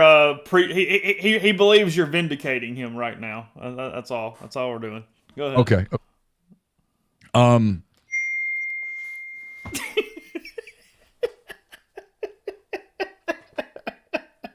I mean, Siski, you do realize your friends are just fucking with you, right? You do realize that, right? Like, I'm telling you that's exactly what I would do. If I found out you were on something like this, I would just start immediately texting you. Like, I would just send you, like, empty text. Sorry, go ahead, Neil. You said it can, I believe, is where you left off there? It can. Yeah, it can. I mean, look, before the year, I remember doing best case, worst case. And best case was easy, right? 11-1, 12-0. Duh. Worst case was, I can remember saying, a loss to Kentucky or a loss to South Carolina, where you go to Baton Rouge and you come out of Baton Rouge and into the open date with 2 losses, where the playoffs suddenly aren't very realistic. You still got to play Georgia. They still got to play Oklahoma. You still got trips on the schedule. This was all before the season, before we knew what anybody was or wasn't. And here we are. They've lost this game now. And now they go on a 2-game road trip where I think they have to win both games. I think they got to win both games. And so we're about to find out a whole lot about this team over the next 14 days. And I think they know that. They talked about how, they put a lot of the reference I made in my column was that we went from one basketball analogy, The Last Dance, to another basketball analogy, which is season on the brink. And it's kind of on the brink. You lose in South Carolina on Saturday, and this thing's probably not salvageable at that point. And there were some negative signs today if you watched body language after that game. There's some guys that aren't known as super high character dudes that they're counting on who did not handle this well today. And after the game, we normally get 3 players. Today we got 2. I'll give you guesses as to who they are, because if you've covered this team for the last 2 years, you'll get it. You won't need a third guess. Jackson So we got Darden, Trey Washington. Bingo. Who's the other? That's it. Nobody else would come. So that's not a good sign. So they got their work cut out for them over the next 7 days, because South Carolina is going to be a bitch. Because, look, that Kentucky defensive line dominated the game for large segments of the game, and South Carolina's defensive line is every bit as good. And we had concerns about Ole Miss's offensive front. Those were validated today. We had concerns about Ole Miss's ability to run the football effectively when you knew they had to run, and that was validated today. There are issues. I still think it's a very good team. Ole Miss's defensive front was dominant in the second half. They made plays. They made enough plays that they should have won the game. They got beat on some crossing stuff in the middle with safeties and stuff. They had penalties that hurt them, especially in the first half. Time of possession was a problem in the first half. I think Kentucky basically had the ball for 22 minutes in the first half of the game. That's not Ole Miss's brand of ball. I think the stat in the first half, after Ole Miss drove 80-something yards for a touchdown on its first possession, and after that they had like 17 snaps for 46 yards. That's not how you win, obviously. There's just stuff, and it's going to get tested now. This is a tough league. It was the one thing that we kind of kept saying to people, and I kept telling people that, hey, I wrote it last week, we're about to go from thinking to knowing. Because when you get in this league, you go from thinking to knowing. You find out exactly who you are. This league tests you. There's not as many. I would always hear people go, that team sucks, that team sucks, that team sucks. And I realize that's fan vernacular. But no, all those teams don't suck. They don't suck. And they can beat you on a given day if you don't have your A game. Jackson Dart came out. I think he said they didn't come out with the right focus, the right intensity. Well, hey, you got to answer those bells from here on out. Because now a next loss is a second loss. And a third loss is that's it. Because when your playoffs are bust, you're now closer to bust than you wanted to be with 7 games left in the season. And I think I would say, from what Neil's saying, Tyler, when you want to know why fans are like, yes, we have football brain. Everyone overreacts to a loss, but I think at the core of why everyone feels the way that they do is they know that this season feels like it had a really high ceiling, but it also had a really high floor for everything that Neil just laid out. And I think now this is the first loss that has made all the fans sit there and have to come to grips with worst case scenario. Well, Even it's though also not that fair. they're not used to Kiffin dropping these type of games. I mean, you're a 17.5-point favorite. It closed at 15.5, whatever it was. And we've been doing the thing for years now of, hey, the only game that he's lost that he wasn't really supposed to or whatever was State in the Egg Bowl, because I'm not counting the Texas Bowl in a bowl game. And yet you're a 2.5 touchdown favorite. You got all these expectations. And yeah, in the first half, as Neil said, I mean, Kentucky got to play too. But your drives in the first half after the scripted 83 yards on 6 plays for the touchdown, 3 plays, -1, 6 for 20, 6 for 16, and 2 for -4. They had That was your 46 first half. yards. They had 46 yards after the first drive in the whole half. Yeah, correct. That is correct. And I mean, again, I wrote in the thing, staying on schedule is more important than time of possession. I'm not making this about time of possession. Don't get me wrong. No, but at the same time, playing a team like that's dictating and making you play their game because you're not staying on schedule and you're one-dimensional and can't run the football. Their time of possessions per drive the entire game, 205, 137, 227, 140, 27 seconds. That's half. 308, 147, 201, 131, 153, 137.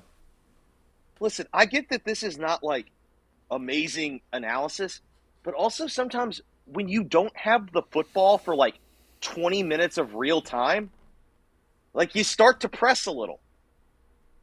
Yeah, well, and look, they held Kentucky to 4 for 16 on third down. Ironically, both teams were perfect on fourth down. What are the odds of that? Yeah. But they held Kentucky to 4 for 16, but Ole Miss was either 1 for 10 or 1 for 11 on third down.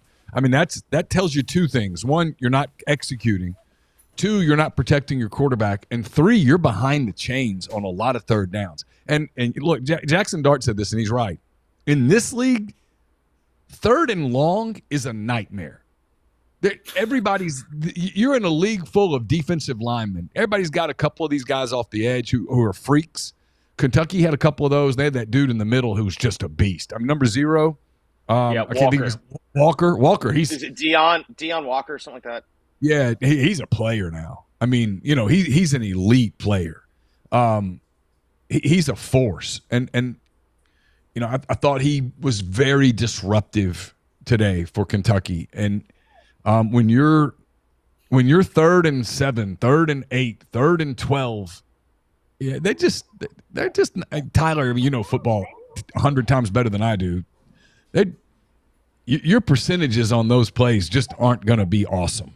I mean, when the defense knows that certain plays really aren't available to you, that you're having to do certain things, and they can start to take away some of those things, it gets pretty tough. And you don't have forever to throw the football.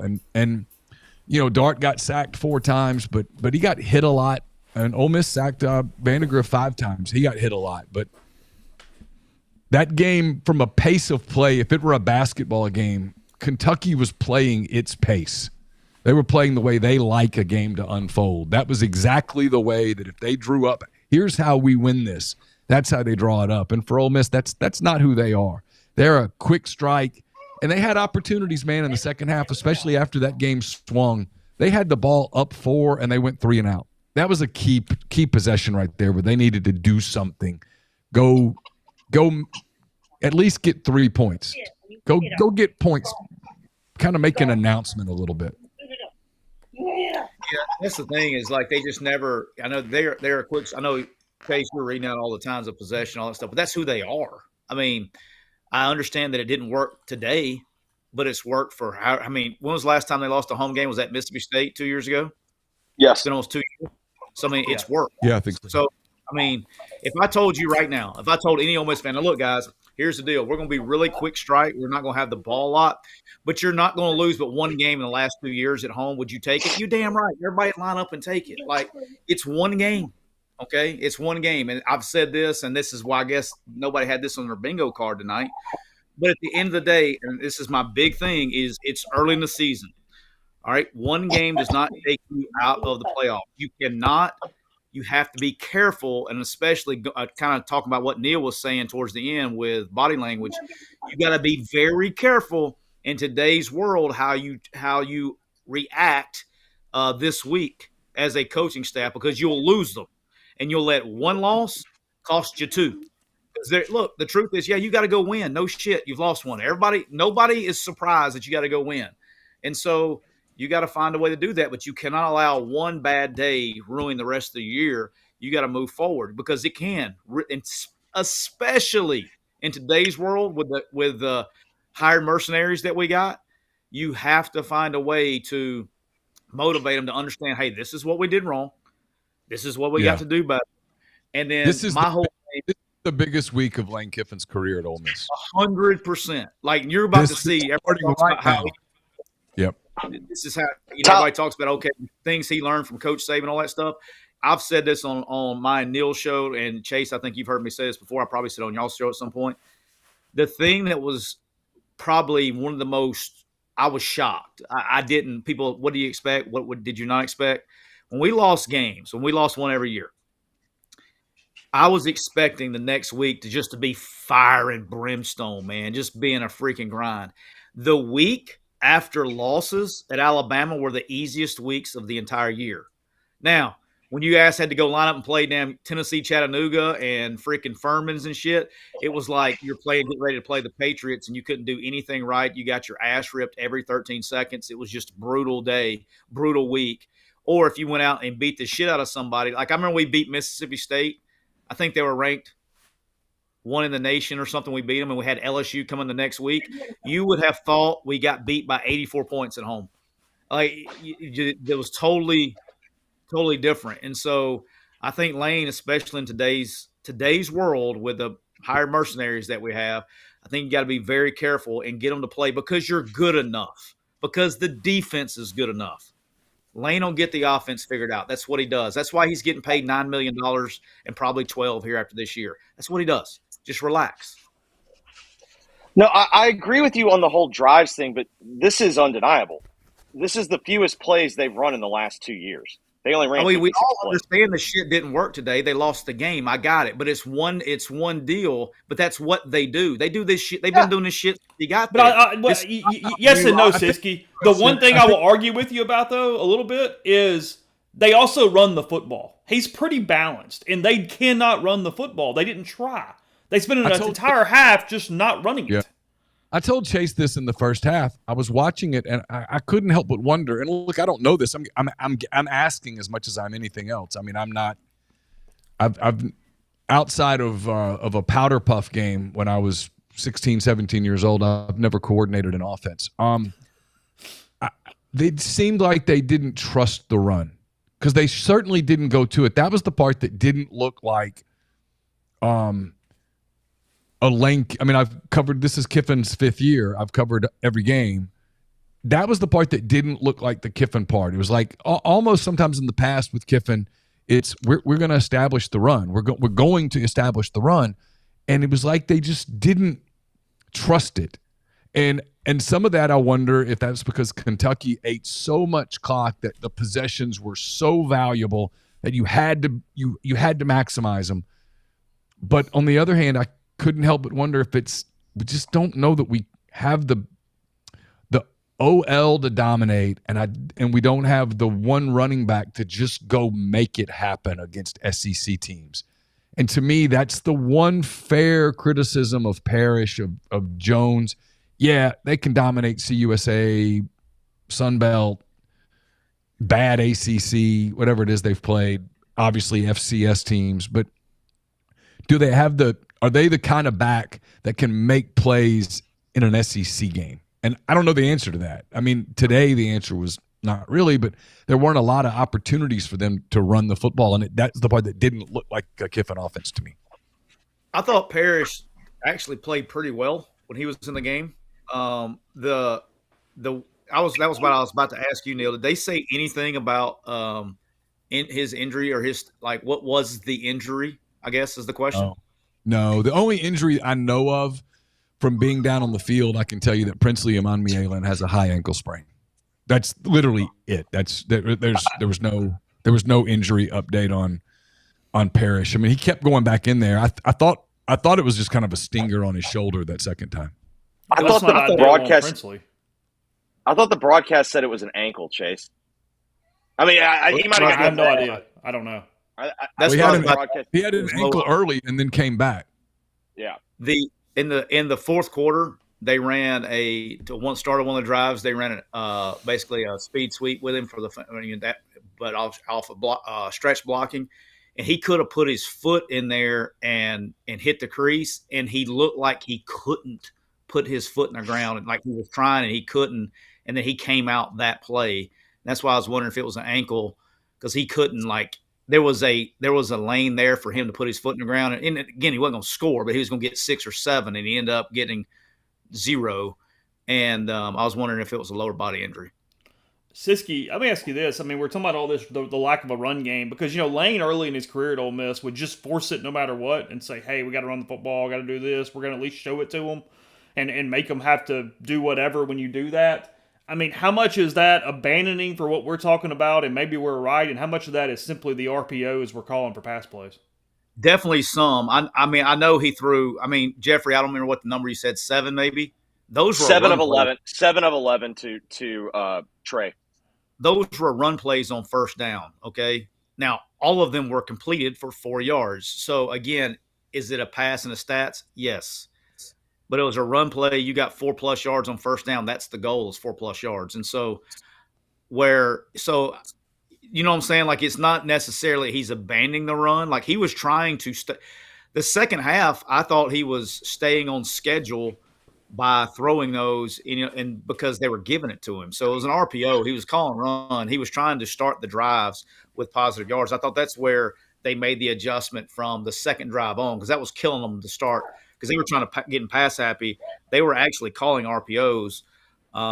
And the reason that he was getting stuffed and they made that adjustment where he was not moving, is because they were playing catch technique and man coverage. So the corner's eyes were on the receiver. Well, if the corner's standing still, hell, he can't hardly tell when the ball snap. He can't read and react. That's why they were able to get yards off of it until they went to, let me do this in quotes, Mel Kiper cover 2, and then it stopped that. You like that, Chase? I like that. That was good. I'm never calling it cover 2 again. It's either at Mel Kiper cover 2 or MK cover 2 for the rest of my career. Do you think cover 2 should be outlawed, Siski? Man, you know what, man? I think we should just probably tackling too. We need to put flags on them. Guys, y'all are really overlooking. That is one of the greatest television moments in sports TV of the last decade. That take, and then watching everybody on the desk's reaction, trying to figure out if that was a bit or if that was if he was being serious. And then when he brought out that the best football that's ever been played in the NFL was in the 60s and 70s, there was so many amazing, that take should be studied in the same way that we study American Pie in terms of songs that were written poetically and whatnot. That football take should be studied forever. I want high schools teaching that take. I mean, I thought he was going to follow that up with, cover 2 should be outlawed, but you know what? I grew up in a middle-class family. Yes. And I care about my lawn. And, I also sit at the kitchen table and worry about, can I too feed my children? We may have to go to that Spam on the old Blackstone this week, Scoops. Yeah, it could be. Wait, you put Spam on the Blackstone? That sounds horrible. That was literally just to make Chase uncomfortable. That was the only reason I said that. I'm good. I have no beer in the house, so I have nothing to say. Apparently, I'm good. Do whatever you want to do, Siski. You're un-American, Chase. Un-American. I'm fisting the Uber Eats you some diet. I don't have a Budweiser and a hot dog on opening day. Apparently, I'm very, very, very un-American. If you had told me the only thing that you had in your house was blue cans, I would be concerned about you. But since you don't have any, we'll be okay. By the way, Lane Kiffin's post-game press conference has been posted on rebelgrove.com if you want to go watch. So what was the most interesting thing he said? Just the same thing he said over and over, which is one game can't define a season, and that they're going to have to respond. You know, I mean, look, he's not stupid.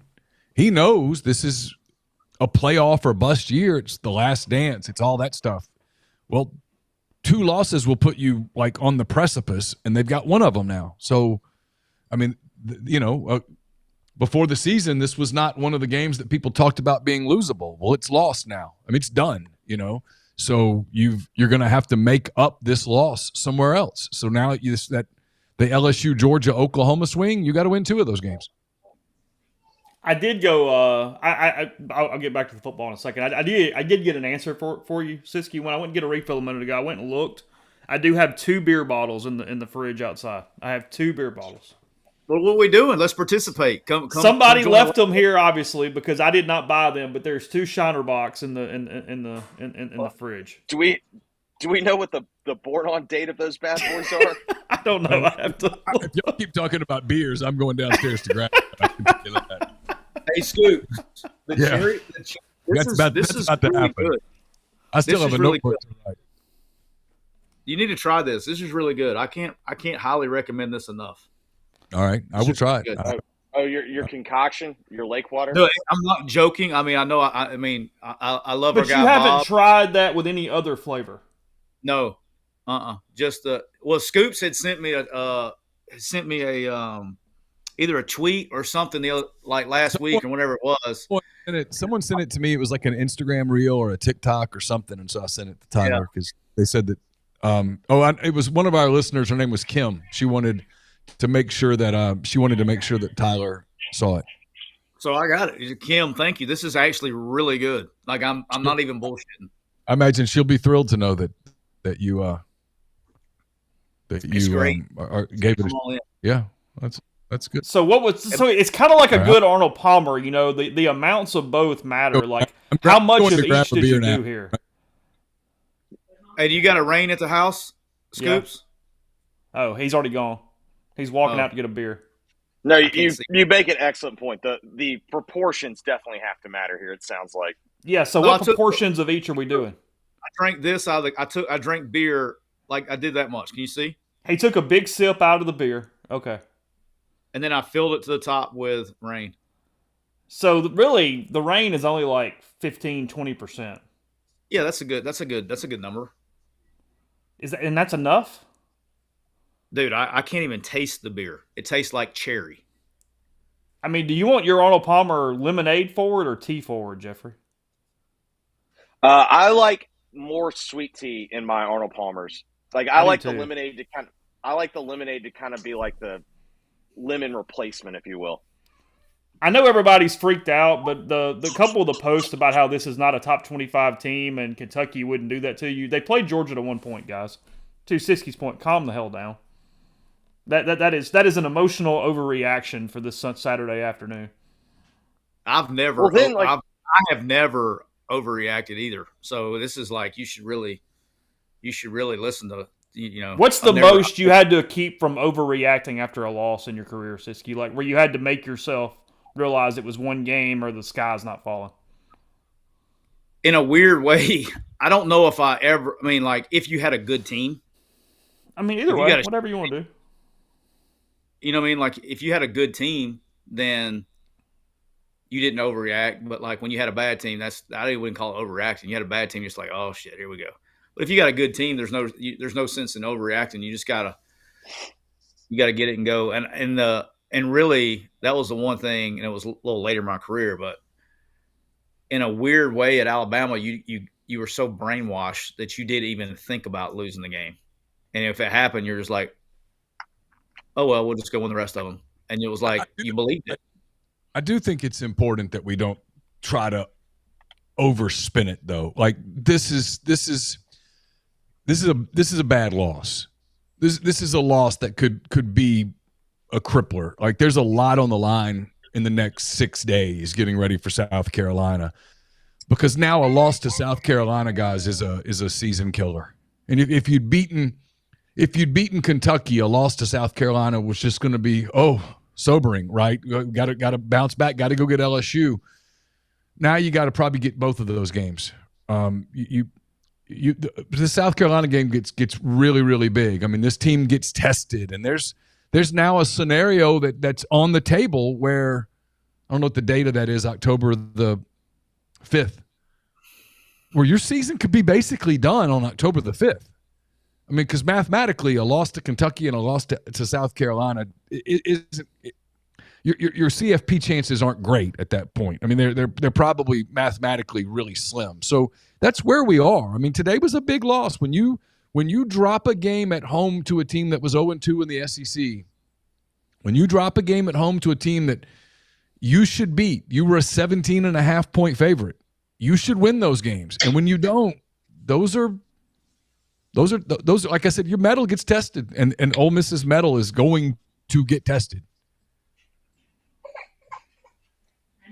I mean, that's exactly how I play. It's like I agree with Tyler in the sense of like, okay, this doesn't mean that you're going to lose the rest of them, but I do also think that this team feels to me like they can go one of two ways. And this is the type of loss that, you know, if you want to use Tyler's metaphor of it's nut cutting time, well, this made nut cutting time a lot earlier, and it definitely definitely took away some margin for error. It took away most of the margin for error. And you also, because Ole Miss's schedule is going to be softer than basically every other to be compared to, other than perhaps Missouri, who I also think has losses coming. But yeah, you know, because of that, if you start getting into this beauty contest, like it's going to be something that's going to get held against you. Yeah, guys, if you get into a scenario where Georgia's a must-win game, that's not a great equation. Jeffrey, please watch this replay if you got the Auburn game up. Which game? I watched the throw just then. Yes, did you see it? It was so bad. Where was he throwing the ball? It was like the throw was like it looked like a high school throw. Hey, the receiver. Hey, Jeffrey, because we know the Auburn receivers suck, right? So he had him I never stacked. said they sucked. I said they didn't play well last week. That's all I said. I didn't say they sucked. He had him stacked by 7 yards, and he threw it 15 yards to the left of the receiver when he was running. You are so far behind me. Yeah, I'm you know. Hold on, Tyler. Make an adjustment on the football. Yeah, he threw it to the outside shoulder. What are you talking about? There was room there to the sideline. He threw it to the outside shoulder of the freaking hot dog guy in the freaking third row. He would have had, for him to make that body adjustment, he would have had to be Gumby. He would have had to break every bone in his body to move. I don't know if Go-Go Gadget would have adjusted to that one. Yeah, Stretch Armstrong wasn't getting to that thing. I guess y'all just didn't track the football out of the quarterback's hand. I guess that's really all I'm hearing. Hey, you need to send all those receivers at MUS. You need to get them to Auburn because I guess they're the only ones that can adjust the ball. Listen, season. No. This is the worst MUS football team of my life. We are so Jonathan, bad. Thanks again for the super chat. Appreciate you as always. If any of y'all's tried the office barbecue stuff, season is over. Let's talk barbecue. I mean, we can talk barbecue, but I don't think we're ready to throw the towel. Season is over. Yeah. Season is not over. Like here, look, you go win at South Carolina and you go win at LSU, and you've kind of traded it. You're back to where probably mathematically you realistically were going to be. You go lose at beat Oklahoma, and it is what it is. Yeah. All right. Serious question. An open date. Get an open date. I mean, if you win the next two, you get an open date. You beat Oklahoma. Well, okay. Well, now here comes the big boy, and here's your shot. And if you don't win that one, well, your margin for error is officially completely gone. And now, if you're an Ole Miss fan, by the way, you are a Kentucky fan the rest of the season. You need Kentucky to be a good team. You want them to go beat Tennessee's ass in Knoxville. You do not need Kentucky to be 5. Texas. Tennessee can be like as shitty as like 3-9 shitty. They'll still beat Kentucky. Like Tennessee has a better chance of losing to Vandy. Like Kentucky has this like Tennessee heebie-jeebies. It doesn't matter. Also, the chat wanted us to talk about the lucky touchdown play. Yes, it was lucky in the sense that the ball got knocked out of Wimsatt's hand and winds up in a Kentucky guy. but was I the only person that was noticing there was not another Ole Miss player within 10 yards of the football? Like, there was 4 Kentucky guys that it could have bounced up to. There were no Ole Miss players there. I never saw it. I mean, I never saw the. I couldn't tell. Like, I kept asking after the game, was that officially a Whimsett touchdown, or was it? And nobody could. Should have been a touchdown for the tight end because he fumbled it like the 2, but like it was lucky in the sense that it winds up in the Kentucky guy's hands immediately, but there was no Ole Miss guys around there, so it wasn't like, oh man, if they just get on the ball, it's like there was nobody there.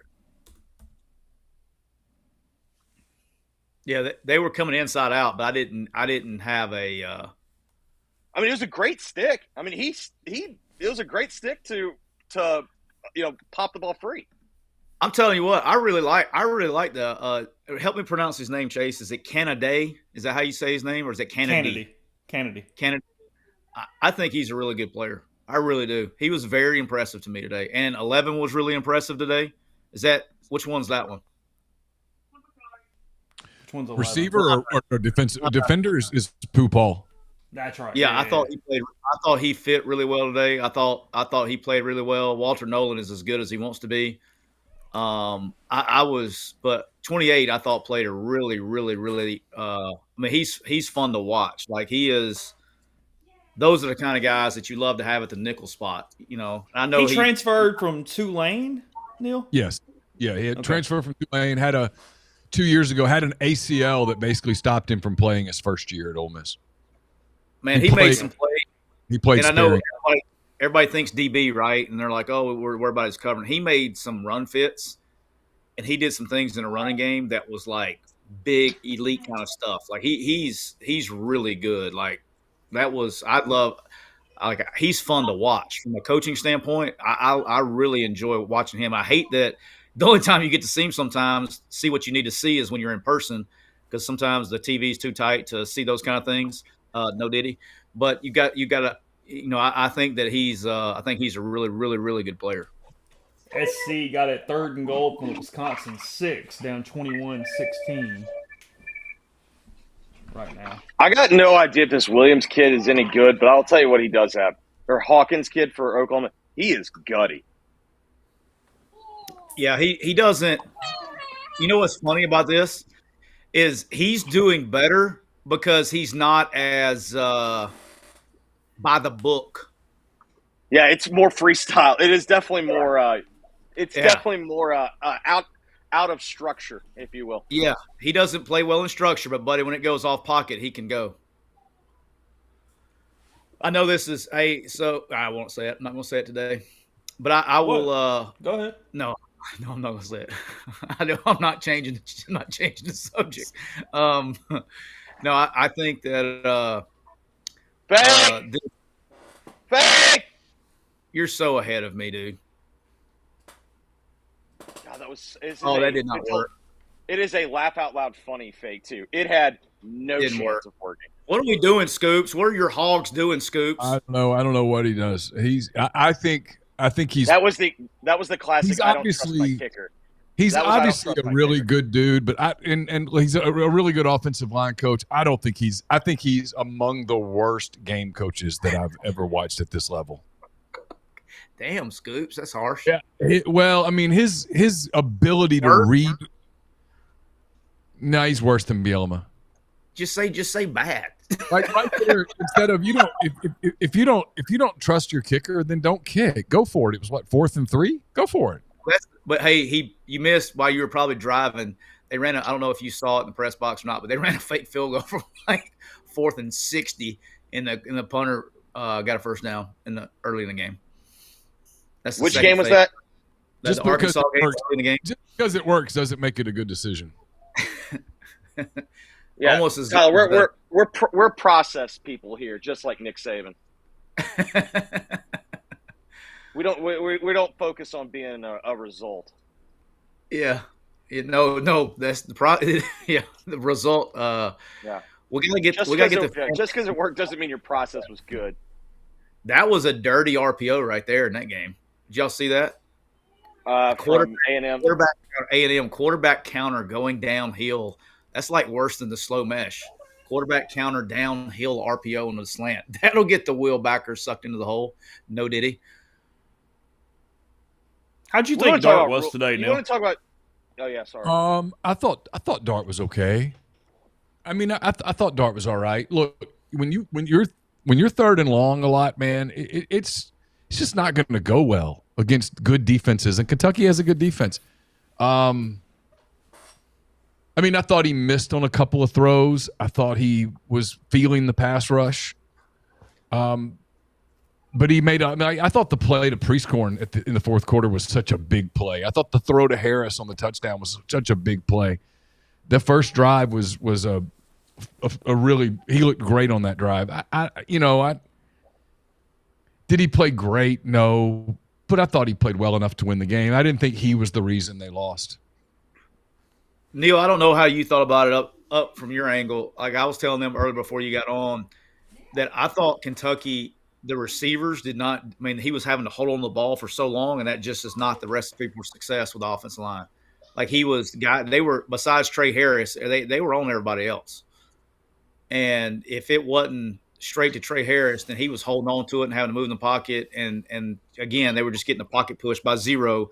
And and schematically, it'd be a good thing maybe for Pete to show is like schematically – in that game, Kentucky was doing a good job getting them to set the protection away from 56. And then so zero, your guy was singled up with a guard all night long, and he was able to win that matchup and cause pressure.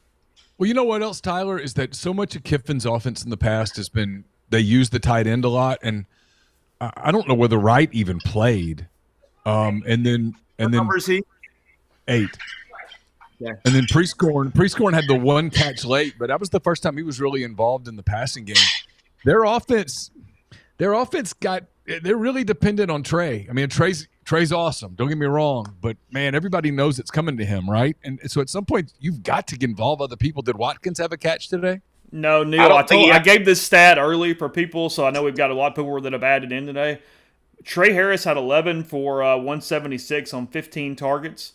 Ole Miss only threw at a wide receiver 3 more times, and the only other catches by a wide receiver today was Caden Lee, 2 for 19 yards. That was it.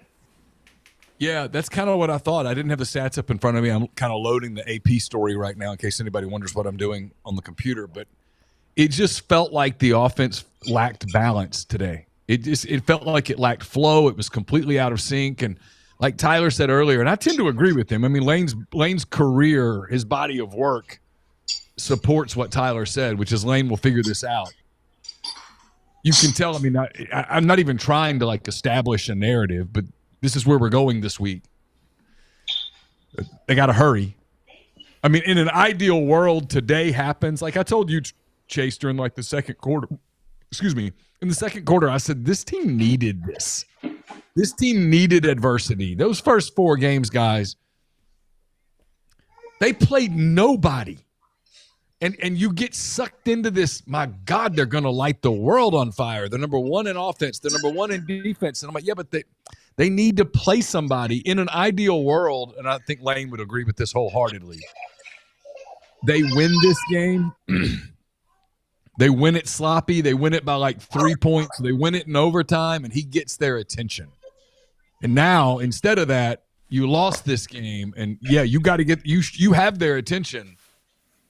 But man, like your back is totally against the wall in Columbia, and they're off this week, and man, they're going to smell blood. I mean, they are going to smell blood in the water at Williams-Brice.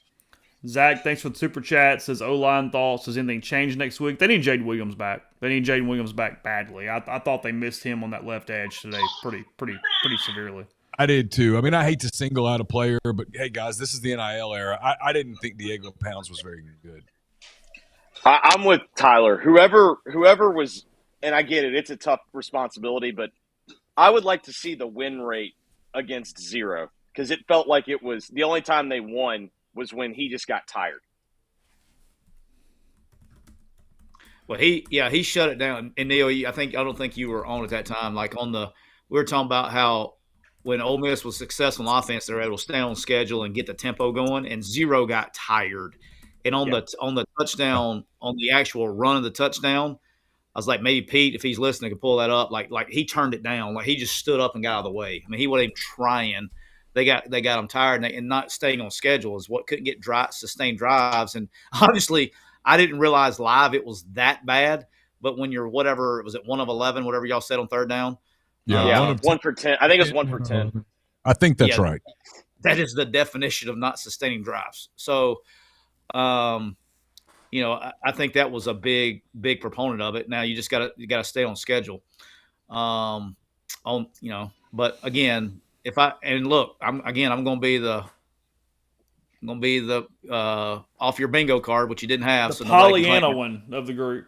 Siski out here saying everything's great. He's the he's the Animal House guy going, nope, all good. Was it over when the Germans bombed Pearl Harbor? Yeah, I mean, of all people, I'm not the one. I'm not Pollyanna, but I wouldn't be ready to jump off a bridge just yet. I think Neil, what I was going to ask you earlier is on this deal is like, if they beat, because Neil hit the head on the head. Okay, they beat South Carolina, beat LSU. You're back on track, right? And so, does anybody feel like they can't do that? No, because but I also think that the same problems I think the same problems they had today are going to be the same problems they're going to have next week, and the difference is they're going to be on the road next week. Yeah, I get that, but like I'm almost where Neil, like, again, this is from a coaching standpoint. It all washes out, but it happens earlier. They're going to understand, okay, we got our ass kicked. If they have any nuts, okay, and this is what I talk about again. If you have any nuts in any competitive character, you're going to come back and do better. Okay, at the end of the day, because they're talented. This is not a lack of talent issue. They're talented kids. If you got any competitive character, it's not a talent issue, Tyler. Correct. But we're about to find out. What we're about to find out is about resilience. We're about to find out when you build a roster like this with so many people from outside and that kind of thing. When you build a roster around key transfer portal additions from including, I mean, look, one guy comes to mind. I mean, that dude is absolutely impactful at the line of scrimmage. And then on the sideline, he's a distraction. Period. Would that be number 2? That would be number 2? Yes. Yes, and so okay. I was assuming that's who you're talking about, but yeah. What you're going to find these key words that we use all the time that everybody goes, man, you guys overuse those words, and I think about it, I'm like, we really do overuse those words. You're right, but this week we're going to find out about culture. We are going to find out a whole lot about culture. I've been in Williams-Brice. You've been in Williams-Brice. That place gets loud. And look, they're going to be ready to go. They're going to be rested. They see this. They're going to see blood in the water. Those cats are going to be ready to go. That defensive line is going to watch this film, and they're going to think – Carson always says this about soccer games when they play an opponent who's not good on defense. He goes, I'm going to stat pad this game. Those guys are going to be thinking they're going to stat pad this thing. They're going to be getting sacks and hurries and deflections and all that stuff. And look, if this team has any kind of, and I'm not saying it does, not off one game, absolutely not. But if there's a culture issue, it'll show this week, and that'll be that. All right, I'm going to go ahead. They will have to play well in Columbia to win. You're not going to go into Columbia and slog your way to some win. No, you're going to have to go get it. I know it's Saturday, Scoops. I am going ahead, and my first pick on Make It Rain Thursday is going to be give me the Rebels, whatever points they lay. Okay.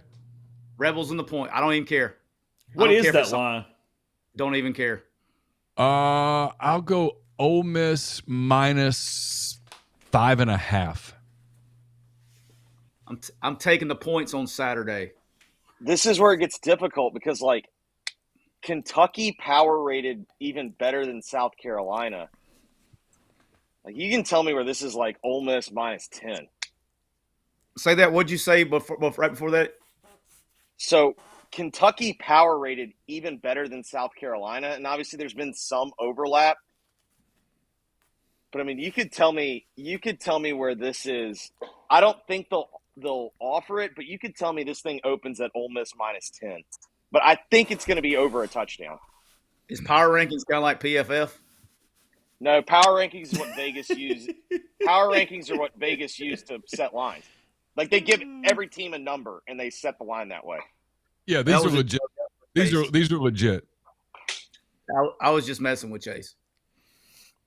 I get griped at a lot for not using offensive line PFF grades, and I just don't think they're worth anything. I think it's more trouble than it's worth. It's almost like vaccines, man. You know what I mean? That was also for you, Chase. Yeah.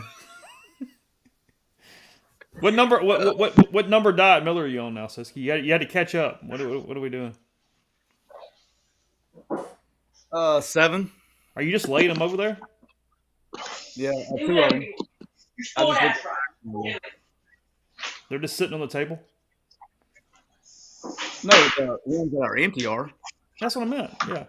Yeah, I got. Yeah. This Arkansas Texas A&M game is setting quarterback play back, what, a decade? A decade, centuries. I mean, my God. Hey, so do you have a fridge up there, Siski? What's that, bud? Do you have a fridge up there? Like, what's the? Yeah, I got a fridge right here in the corner. Okay. What else in it other than Diet Miller's? That's it. Is that literally it? Yeah. No rain? What else is there to drink? What's his name? Is it Landon Jackson? Landon Jackson is – Marcel Reed is going to see Landon Jackson in his nightmares tonight. He is just – they can't block him. Landon Jackson's the only player on the Arkansas team that's, like, really good. But he's really, really good, and he's just dominating. Hey, Jeffrey, I got an answer to your earlier question. They showed the fumble in the end zone again, and Harris was there. Xavier Harris would have fell on that ball. Oh, really? So they had one guy near the ball. Yeah, he was coming inside out, but he was there. It was 80 penalty in the Oklahoma-Auburn game because that turned 7-3, 14-10 Tigers. Yeah. I thought Xavier Harris played a really good football game today. Oh yeah, they Kentucky had a great idea trying to single him up, trying to block him in pass protection with a tight end. That was probably not the recipe for success. My 16-year-old son, who did, in his defense, he did go to position meetings with me when he was younger, but it's been a while, obviously. He literally turned to me and goes, "Hey, Dad, blocking 51 with a tight end is not a recipe for success." I was like, I had a proud dad moment there. You know what I mean? Like, hey, that's my guy. Hey, do you know who got screwed today, Scoops? I don't. The Minnesota Golden Gophers recover an onside kick. They call them for offsides, and they were not even in the vicinity of being offsides on the onside kick, and they had to re-kick, and they lost by 3. So they were protecting a conference kind of like the ACC protected Miami last night? No, that was worse. The Miami one was 100% incomplete. Now, I wouldn't have overturned it because they called it a touchdown on the field, but it's freaking in the book. Incomplete pass rules. If the defender's standing out of bounds and the ball hasn't been secured and touches it, ball's dead. It's like common. I mean, it's kind of catch 101. Yeah, but there was no evidence to overturn though, and the call was on the field. Well, my thing is that when you go, like, in my experience, the longer those replays go, the more and more every second that ticks on that review clock is more and more. It's like 1% towards the. If you need it to stand, you start getting a little paranoid after about 60, 70 seconds. If he don't get up under that hood and start talking and start getting ready to take the headset off, I'm like, it's standing, boys. It's not. And it was like a 5-minute replay. So like there was only one shot that really showed it, and that was the end zone shot. But, from the front. So like 30 yards away. I did not think they had enough to overturn it, even though I knew it was incomplete. But there was not – I didn't think there was enough to actually overturn. I was shocked that they overturned it. Now, if he had called it incomplete on the field, then I would have said it would have stood as well. But I didn't think they had anything to actually get to a confirmed state of either overturning it or the call on the field is confirmed status if they said the other way. I'll tell you how it's got screwed today. If you would have seen how the Navy UAB game hit the over. Hey, what was the score of that game? It was like 41-18. So then you do the thing when Dilfer gets down. Navy won going away. But Dilfer does this thing where when he gets down, even like 3 touchdowns, if he scores in the fourth quarter, he goes for 2. And then Navy could have, like, they kept going for every fourth down to just try and run the clock out. They decided to kick a 44-yard field goal at the end, and the kid makes it, and it puts the over by a point. It was awful. It was, and then I'm in the Maryland Indiana game. I've got the under again. The game's like 14-7 with a minute left in the second half, and then everyone just decides or a minute left in the first half. Everyone decides in the second half, like, it's just deep shots and like hero ball, and the game finishes like 42-28. It was a frustrating day. Indiana, right? Oh, Indiana killed. I mean, Maryland looked terrible in the second half, but it was just like that game was just such an under game, and then all of a sudden, like, somebody just called for like a round of shots, and it just got drunk. Hey, I know I gotta give a shout out to my guys, my Quick U guys up there at Indiana. I hate doing this because Maryland is also a Quick U team, but dude, Signetti. I mean, at some point in time, people got to start recognizing the guy can freaking coach ball, man. I think he's getting the recognition right now. Yeah, I mean, but they're not even a top 25 team, and then obviously they probably will be this week. I thought they are in one. I thought they're ranked in one, not in the other. I didn't think. Well, they wasn't. They didn't show up on my ESPN app as in the top 25. So whatever. That's probably the same. They're probably in the PFF top 25. Big PFF guy. Yeah, big PFF guy. Coaches not big fans of PFF. That is not their subsect that's very high on them. PFF ratings are I'm not going there. Not going there. PFF ratings are a joke. I'll just say that. Look, there's a big throw for your boy Thorne. We told the story on Neil and I's podcast. We had Blake Sims on. We told the story. Blake Sims, coach was warming up Jake Coker to go in the game against Florida. First SEC home game. He's literally, I mean, Blake had thrown threw a hitch into cover 2 that Amari Cooper spun out of the corner, shook the safety, and then scored. And then we had Coop on a drag route as a decoy, okay, to open up the dig behind his head. And he was double covered, and he still threw it to Coop, and Coop scored from 70. And then he was calling me. He was like, literally, coach was getting ready to pull him out of the game. But you looked up, and he was like 14 of 18 for 280 and 3 touchdowns when he was getting ready to pull him out because everybody else. And he graded, and just to remind everybody, and if you don't know, like at quarterback, you basically get a plus or minus. There's not like you don't give an effort grade or an assignment grade or technique grade like you do everywhere else. It's pretty much plus or minus. So when you hand the ball off, you get a plus as long as your footwork was right. This dude graded in 20-something years, it was the lowest grade a quarterback has ever gotten in any game I've ever coached in. He was at like 61% or 63% or something. And when we came and like we were having discussions on Sunday, we were in a staff meeting having discussions do we need to make the change? Do we need to let Jake go instead of Blake? And we were having this quarterback discussion. And then we leave the meeting, and Pro Football Focus gave Blake Sims the National Offensive Player of the Year award. Yeah, because that was a big-time throw, Tyler. A BTT. Yeah. A BTT. Yeah. There you go. So, yeah, you can take Pro Football Focus and wipe your ass with it. Indiana's got a decent shot at like 9 wins if they don't like lay an egg somewhere. Dude, there's a decent chance they're undefeated until they play Michigan. Imagine if they gave him like resources to go like Nebraska, Washington, and Michigan State between him and Michigan in Northwestern. Now, the chances are they don't roll the table, but those are all games they could win. Yeah, Neil, it was a 4th and 15. They faked the punt on Arkansas and got it. How about that? He just ran. He did you know what he did, Neil? This would be a great. He did the Auburn fake punt from last week where he rolled out and just kept running. That didn't last week. Mississippi State hanging in there with Texas right now. I know Campbell's real fired up, huh? I doubt if Campbell has any awareness of what's going on in the Texas-Mississippi State game at this moment. You don't think she has any idea how her picks are doing? I don't think she knows nor cares. She's probably semi-dialed into the Arkansas-Texas A&M game, and only on a scale of 1 to 10, kind of like a 4. Aware of the score for the most part.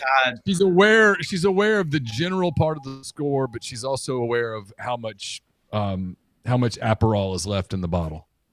Oh, big Aperol spritz gal. Let's go. Yeah. I find that a little bitter myself. Not a. Aaliyah loves them. And my guilty pleasure. I'll drink an Aperol spritz anytime you want. I'm good with it. In that vein, I'd rather have like a Pim's cup probably or something like that than an app spritz. But I'll drink those too. That's part of our problem. Is that that sounds good. Yeah, sure. Yeah, there aren't many drinks you throw at me that I go, no, that sucks. Yeah, but I mean, people agree the whole Aperol spritz. I can't drink an Aperol spritz. I'm like, well, I can. So no problem. ULL and Wake are tied 31-31 going to the fourth.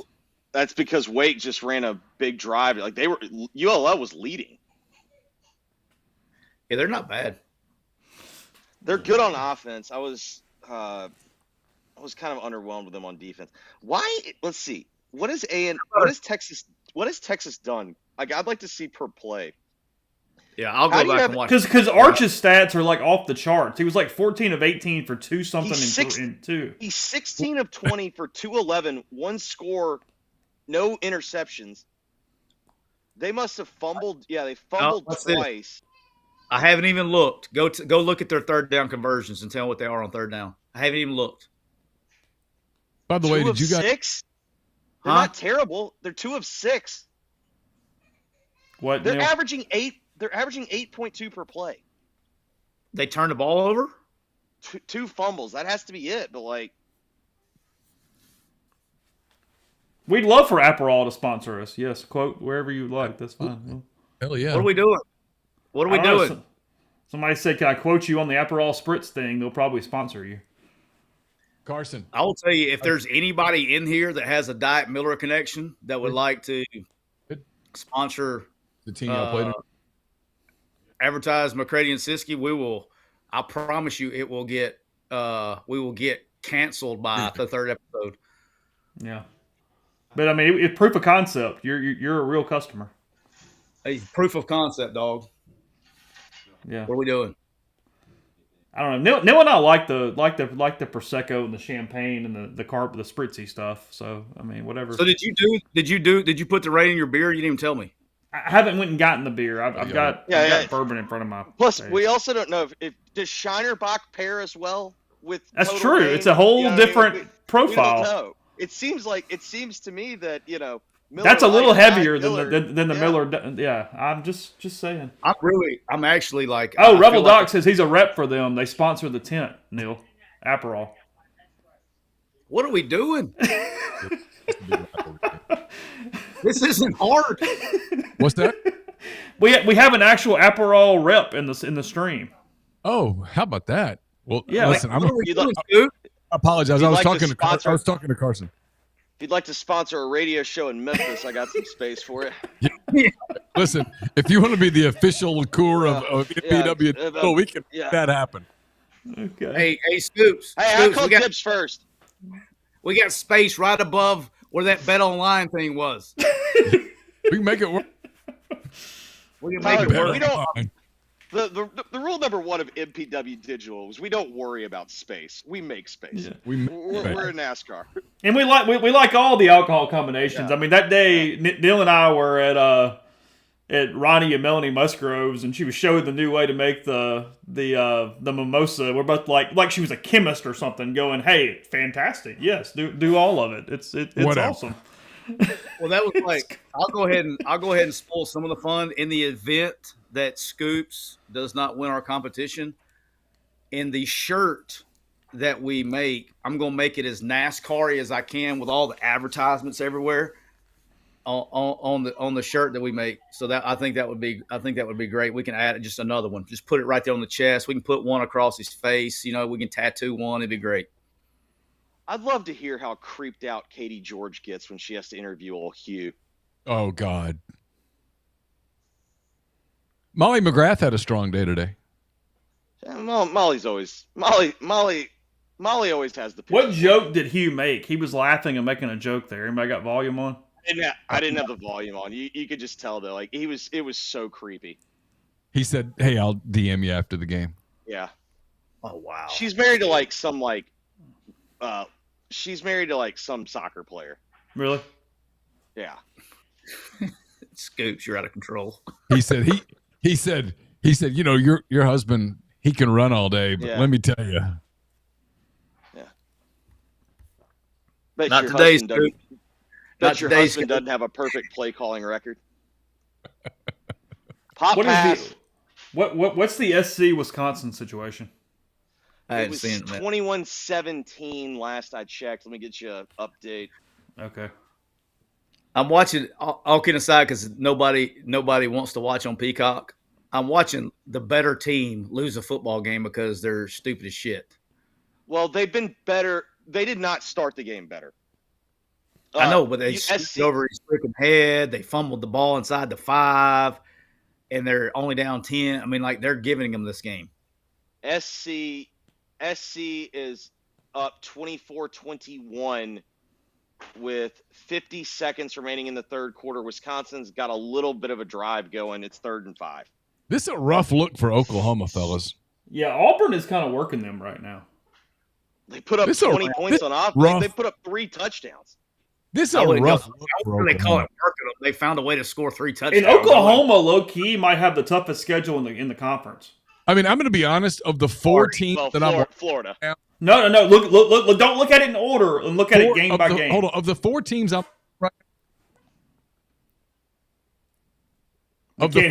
I'm looking at on my TV right now. Yeah, Start over.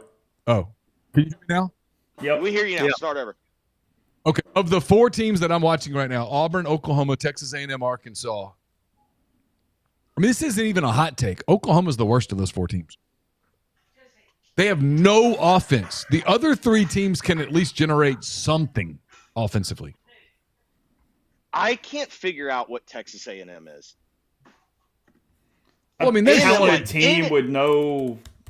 A&M might be as bad as like what we're giving them credit for a win over Siskiy's boy, Florida. God. Shots fired. I mean, like we're acting like Florida's good. Florida's not a good football team.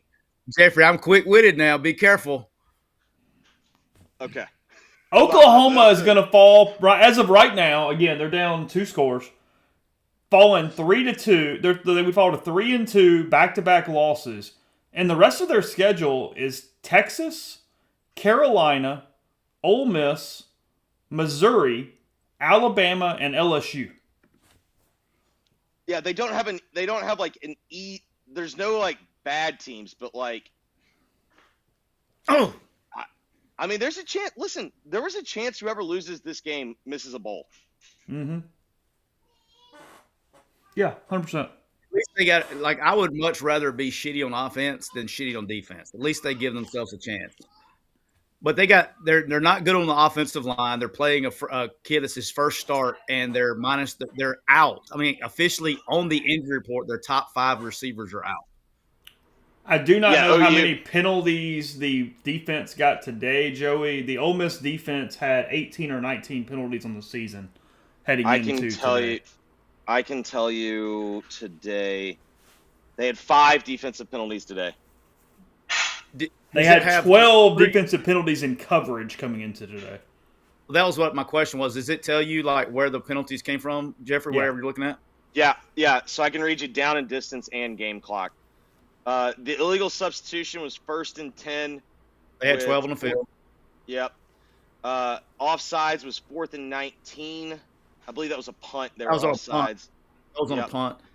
Pass interference, 3rd and 5 with second quarter 13:04. That was on the big long drive. They eventually scored. That was a shallow route. Yep, it was only a 3-yard penalty because and then holding on Amos. Then pass interference on the drive, and Right, then holding on Amos. That was the bullshit call. That's the one I'm mad about because that's the one the line judge threw. Yes, the pass interference was the one that you and I both the guy that was 30 yards away from the play front side called it rather than the guy that was standing like I don't know 10 yards away from it looking right at it. Or the back judge, which are off, but for the two that have their eyes, because a single receiver, that's where their eyes went. I don't like line judges ever making pass interference calls on throws down the field. Well, they usually get talked into them by the coach. That was you got to give Stoops credit for that one. Stoops called that one. Yeah, but I mean, to me, it's like, yeah, no, I mean, I'm with you, but like, they also should huddle up and be like, unless you saw him get tackled and we missed it, we're picking this. They're supposed to watch that and then go to they should be watching the freaking tackle on freaking holding, but they don't do it. Correct. They always go down eyes downfield. Eyes downfield. What do we see in tonight's game, Siski? Before we get out of here, I got the under. I'm not going to do the complete breakdown to in the interest of time. I don't want to bore everybody, but I think it's a low scoring game. I think it's like an NFL type game. Very similar to the Ole Miss game. I think it's a lower scoring game. There's going to be a play in the fourth quarter that somebody has to make, and I can see either team winning it. I took the under. I think that you'll see Georgia try to run, which we've talked about all week on our show, a version of palms, especially on third down, a version of palms to where they're playing basically man up on the outsides, and it gives you the freedom to play zone on the interior. So Milroe cannot take off and run. They're going to try to pressure him from his left to keep him from his right to keep him from escaping to the right. And I think you'll see defensively, I think you'll see Kane on P and 10 downs, like early in downs with second short, do a lot of secondary nickel pressures from the weak side. That's going to kind of create negative plays because I don't think Georgia can operate behind the chains. But I think it'll be I do think it'll be a low scoring game. If you tell me Alabama wins, I tell you Milroe does it with his feet. If you tell me Georgia, because Georgia's damn good on defense, you tell me Georgia wins, I'll tell you that Georgia's offense was a little bit more efficient than they've been in the first part of the year. So you don't think they're going to try and heat up Milroe? Because I felt like last year in the SEC championship game, they kind of got burned because they kind of tried to spy him too much. I figured, they're not going to spy. They're not going to spy him. I mean, there's nothing more frustrating as a defensive coach than spying the quarterback and then the quarterback outrunning the spy. Yeah. And he did a lot last year. They're going to do whatever they got. You can heat him up, but you just have to be extremely disciplined in your pass rush lanes, right? And you cannot allow him to escape. I think they're going to try to keep him in the pocket. And the problem when you heat him up, now they may try to heat him up and play some zone stuff behind it. You cannot heat him up and play man coverage behind it. That's where you get your ass beat. And you got to run some simulated pressure. And do those things. And you saw on Neil's show with Pete when Georgia was on defense against Vandergrift, they disguised a bunch of stuff. Like they kept showing man coverage and playing cover and playing for Chase, Mel Kiper cover 2. And so you're going to see some of that stuff to maybe try to get him to leave the pocket, panic and go. And they're going to be there. But if you get them in man coverage and they got their back turned, that's how Georgia is Alabama's old school Alabama's defense, right? So the way they teach man free is the same way they teach plays, where they turn and run. So their back is going to be the quarterback, and so he can beat you with your feet when they're in man coverage. And so for me, they're good enough. I would play heavy palms to where you're manning up on the outside, and if they put Ryan Williams is the only guy that can beat him. And so when he goes to the slot, you can bracket him with a nickel and the safety in the slot. So in palms, you can. So I think you're going to see some of that. Now, I think you'll see Alabama's offense. I think you're going to see a ton of personnel groupings and a lot of reduced splits and squeeze sets. Scoops on his show with Pete, I was actually surprised. Georgia's playing a ton of, like, usually when you reduce splits, the check has always been top hat, which is like you got a guy on the point and then you have two guys over the top that are inside-outside guys, and you try to create triangles on that side. they played a ton of man coverage and reduced splits, and where Georgia was able to catch some key downs is they were able to run some mesh and things like that. If they go to man coverage and reduce splits, then they can run some mesh and have some success. But then you got to go. Milroe has not. He always looks deep, so maybe that's a weakness. I don't know, but I think you'll see a lot of reduced splits, trying to create extra gaps. Because this is my last football talk for the day. But when you reduce splits or go like bunch, you create extra gaps in the running game. So when you do that, the safety has to come out of the top to fit that run. And so when you do that, that opens up your deep cross and things on play action pass. So I think you'll see a lot of reduced bunch play action shots from Alabama tonight and against that defense. So look for that tonight. I would expect that would happen at some point. Thanks. What is Oklahoma doing? 21. They're losing the game. Yes, they are. Yeah, but like it was. I guess you're in no man's land. But it was like 4th and 10, and they just straight up just like went for it. But I guess you're in no man's land. Thanks to Joe P. Says greetings from London. So we're worldwide here in the stream. At least North London is still red. Joe P. Thank you for the. I also saw lots of good takes out there. I did see some people questioning whether or not this is Dart's team. You know, lots of good takes out there. Like, listen, I didn't think he played well, but like, I did not think he was their big. I didn't think he was the difference between them losing and winning today. It'll be all right. Siski's already taken the Rebs to cover next week. The 7.5 or 5.5 or the 10.5 or whatever the hell it is. Don't care. I would now prefer, since I've already made that statement, I would prefer Vegas to make it as low as they can humanly possible. But with that being said, because you know your boys, I'm stubborn. I will not change. I'm taking the Rebs. I'm gonna go with 7.5. I don't like the hook. Can you call them and see if we can get it at 6.5? You want it at 6.5? I would prefer. Okay. That'd be nice if you got any connections in Vegas. You grilling tonight, McCready? What are you doing? No, God no. No, we're gonna chill. We're gonna maybe order a pizza, go get a pizza. You're gonna eat pizza? I ran 6 miles this morning. It evens it out. Lunch today. I had a salad. I did see it. Yeah. That's all I've had today. I had a muffin. That's what I've had today. You had a muffin? Did you run today? No, it's an off day. He ran 15 yesterday. Yeah. Well, I texted him yesterday. I was like, "What time did you?" Because I just want to ask him if he ran in all that rain yesterday. Like, I got done. You got up at 3 o'clock. I showed it to you. It was like 3:52 when I started the run. All right, Siski, we got to talk about this. 7-8 win Colorado ain't out of the picture here. Quit. They are putting it on UCF. You got to give it to him. He's kicking UCF's ass in a big game. It's a big game. Big game. He was a 14-point dog, dude. Yeah, credit to him. The money line was like plus 400. Yeah, and this is not like a fluky. This is an ass kicking. Yep.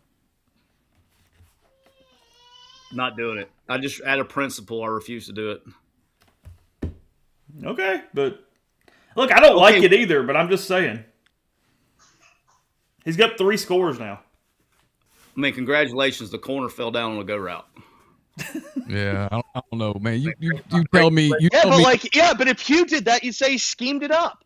You tell me I've got 2 quarterback choices, Shedeur Sanders and KJ Jefferson, big game. Where you going? I know where I'm going.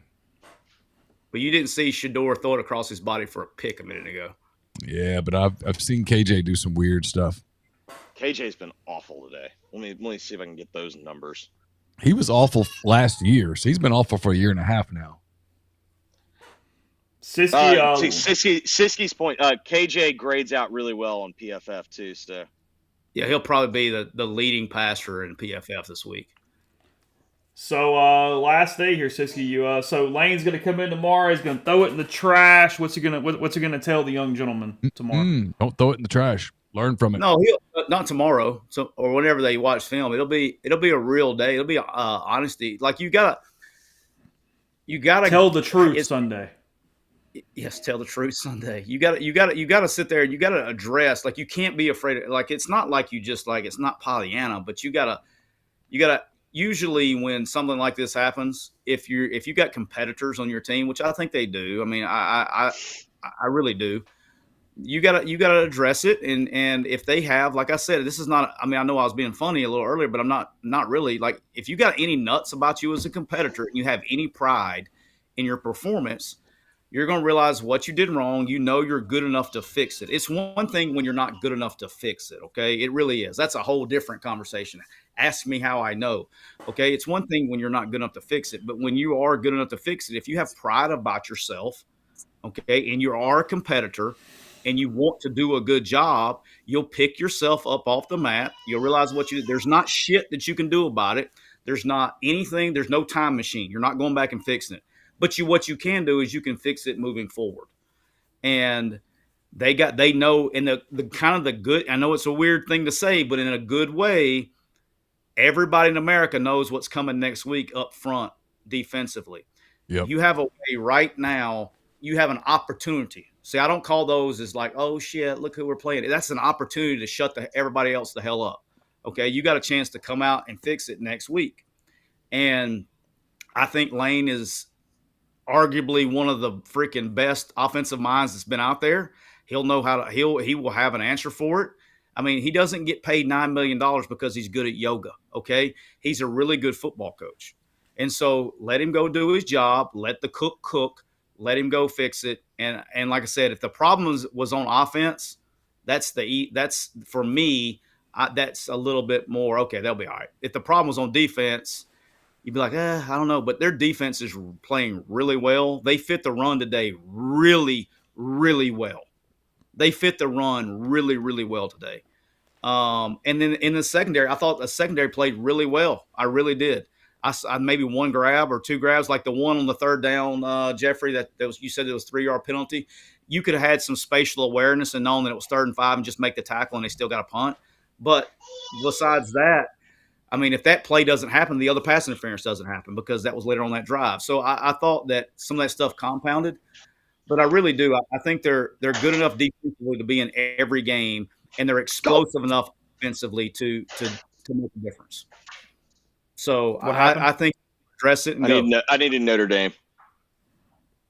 Yeah, I appreciate you. The Louisville money line. That's not going to hit. Looks like that's going to be my first loss of the day, Scoop. What's that? I think that's going to be my first loss of the day. Yeah. Oh.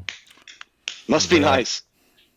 Scoops, you had Oklahoma -2.5, Ole Miss -17, Miami -17.5, Texas -38, Arkansas +150. Arkansas's the midfield. Arkansas's got a chance. Is Ohio State play later? That's tonight. That's like 6:30 or 7 maybe. Let's go, Scoops. Okay. Yeah, he's got a little work to do on that one. So this is a big third down for Oklahoma if they're going to stay alive. Hey, Scoops, we'll finish this series and we'll call it. Auburn, Oklahoma, 3rd and 10 for the Sooners, down 21-10 with 2:56 to go. You know what he's telling right here? You know what he's telling right now? That he would like for Peyton's mom to give him a massage? We haven't seen the play results, so we don't know yet what he's telling him. We won't know till after what happens with the play. Scoops. That he thinks Peyton. I don't know. Hand the ball off. He's saying, do not pull the RPO. Just hand the ball off, and we'll kick the field goal and go up 2 scores. Do not throw the RPO. That's what he's telling him. That's what they did. If it goes bad, it's Peyton's dad's fault. He handed it off. Good. He didn't throw the RPO. Hey, progress. Why don't you just call a handoff if you're scared of him throwing the RPO? Because you got to. I talked about this on one of the 57,212 podcasts. I felt like Scoops this past week. You can tell one guy to do his job and like have common sense, or you can tell 15 because if you'll change the mic points, or you have to change what everybody else is doing if you change it. Okay. You got to change 10 guys or change one guy. Okay. You just got to trust that one guy's not an idiot at the moment. Yeah, I get it. Yeah. I mean, I understand. That's why it's frustrating. He missed it. And that wasn't even close. That looks like the That looks like the 48-yarder to send it to overtime today. Hey, look, Jeffrey, leave your kicker alone. You're gonna have to have him. He's gonna have to kick one for you sooner or later. Leave him alone. Tyler, this ain't my football team. I don't like. I don't care. Like I'm Leave just your telling you. kicker alone. I've watched the kid, and anytime there's any game pressure, he hits low hooks. Leave your kicker alone. I was a holder. Like I understand they're fragile, but like I had zero faith. I never considered that kick was going in today. You can only talk shit to kickers on the last kick of the season. There's a rule. Wow. Kentucky. What a punt. That's freaking punt. That's the best punt in the history of the NCAA. You can't punt it better than that. No, you literally is out at the 1-inch line. Like, I don't think you can have the ball be any better. How about this bounce right here? The ball hit inside the numbers and bounced out of bounds. Did it not hit the line? Oh, wow. Let's go. Boomer. All right. Come on. God, there'd be nothing worse than blow a two-score fourth quarter lead. Oh, God. Oh, God, that'd be amazing. Well, I hope they don't because I have the under. What's the total? 47? 40, 45 and a half. All right, so this would be 21-17 if they scored, so you're at 38. I got one more score. We could have a double winner here. We could have 24-21 would be fun. 24-21, Scoops wins and I win. Scoops, you want to call peace on 24-21? We both win?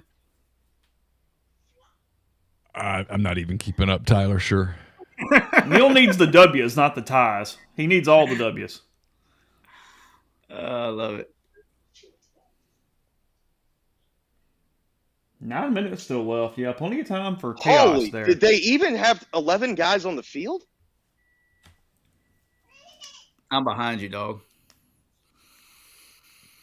I'm telling. It looked like they had 8 guys on the field. Who? Auburn. They got 11. I'm just counting them. I'm behind a play behind you. They were just in cover zero. Boomer. Here we go. Stupid going. I mean, I get it, but Yeah, I don't chase the points here. I just kick the extra point. I mean, I guess you do it with 8:30 just to get you get to make a field goal. I mean, you're inside it. Yeah, you're inside 9 minutes. Fourth quarter is when is the turning point. Oh, okay. Traditionally.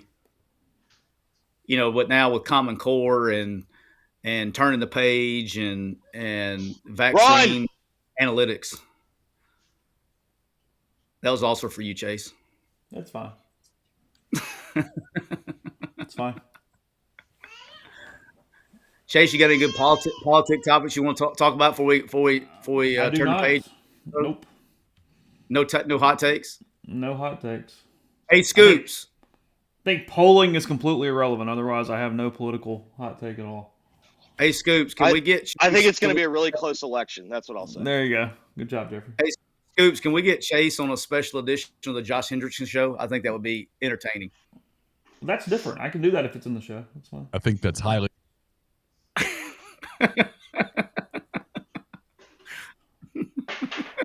All right, so does this ball actually hit the line? Oh, my gosh. Have y'all seen Pylon Cam? It did. This yeah, literally it might have been it did not hit the greatest punt of all time. That might be the greatest punt of all time. It looks like that ball is on the literally the 2-inch line. Chase, is that what you look like with a sand wedge in your hand from 100 yards? Not even. I skull it over everything and hit houses. Hell of a play by Reed right there. Credit where credit's due. That kid made a hell of a play right there. Well, also credit A&M for having the balls to throw it. I think they almost had to. Joe P, thanks again. Got a larger super chat. Says please provide a round to Tyler and Jeffrey because they deserve it. I'll bring them both a bottle of Cadenhead for them when I'm home next time from England. Let's go. So that's what I'm talking about. Right, cheers, mate. Yeah. Arkansas is the most undisciplined team in the league. Good day, it's bizarre how much they beat themselves. He's apparently a great. I said this earlier, great dude, but his teams just are not. They do not know how to win games. That is a skill. They're really not. It has been there. It has been a story of a few plays for them, hasn't it? Yeah, they're just an undisciplined team. They should be 4-0 minus the muff punt. Oh boy. We see you. Oh, I don't. Face mask I don't know too. that I'll go there. That's an undisciplined play right Yeah, there. I mean, He's out of bounds. What are you not doing? a good team. It doesn't. Yeah, it's just that's a lack of. It doesn't count as I a will be penalty. fascinated to watch that coaching search. Oh, we know where that coaching search is going. Barry. I don't think they. We'll see. We'll see. I mean, Odom makes sense. By the way, did y'all see that? We're seeing why that kid did not get the money he wanted. It's Which 45-7. Which whatever, Saluka or whatever. They're Skuru or hammering whatever. Fresno. It's like 45-7. Like Yeah. When a 43% passer Well, Barry's comes done into a your hell of a job. when a 43% passer comes into your office and says, "I want more money," you can say, "Yeah, I'm good too." Yeah. Jeffrey, we talked about this on our show. He's only thrown 48 passes, so he's like five passes off from being a 60% passer, or nobody would have said that. Yeah, but like he's under 50% every game. Now, basically He's what he is 48 passes. it's like a if you've ever watched it, it's like a modified option. It's a modified option offense where it's run deep shots. That's what I'm saying. I mean, do you know the percentages of when you throw the ball over 15 yards downfield? Do you know the completion percentage? Probably in college, it's probably sub 30. Yeah, it's 22%. So when you push the ball downfield, all that time, you've only thrown 48 passes. 44% is really not 44%. He's not throwing speed sweeps and getting a free completion. No, I'm with you, but I also think there's a reason why they let him walk. Obviously, they let him walk because they wasn't going to pay him the money that he wanted. That whole thing was the everybody was lying situation. No, it's on everybody. It's not just on one party. It's on everybody. Yeah. Nobody told the truth in that. Everyone was trying to get their version of events out there. It's on the assistant coach, it's on the collective, and it's on the kid, and it's on the agent. It's on every party had a fault in that communication breakdown. Yes, the agent who's not even registered in Nevada. Let me see if I got something here. Hang on. I got a DM. I don't know what I'm rooting here on A&M. I think I need him to punt. All right, I got a DM from somebody that's in the know on that, like on the super inside of that. It says, listening to yesterday's podcast, the UNLV situation is something that I'm very close to. I can't say how he's close to it. Sure. There are going to be dozens more situations just like this. There's one at Utah right now where there's an offensive lineman that was promised money from the collective and it's not being honored.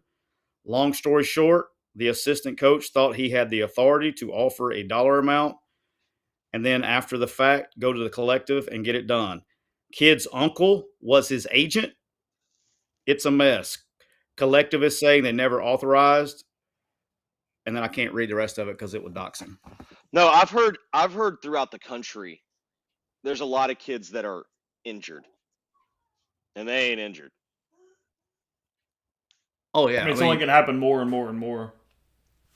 Chase, I think you said this I think you said this, Chase. Forgive me if I'm wrong. I've listened to a bunch of shows, but was talking about how they, people don't realize how collectives work, and they're not working in like a year's budget in advance. No, it's like 60 days at best.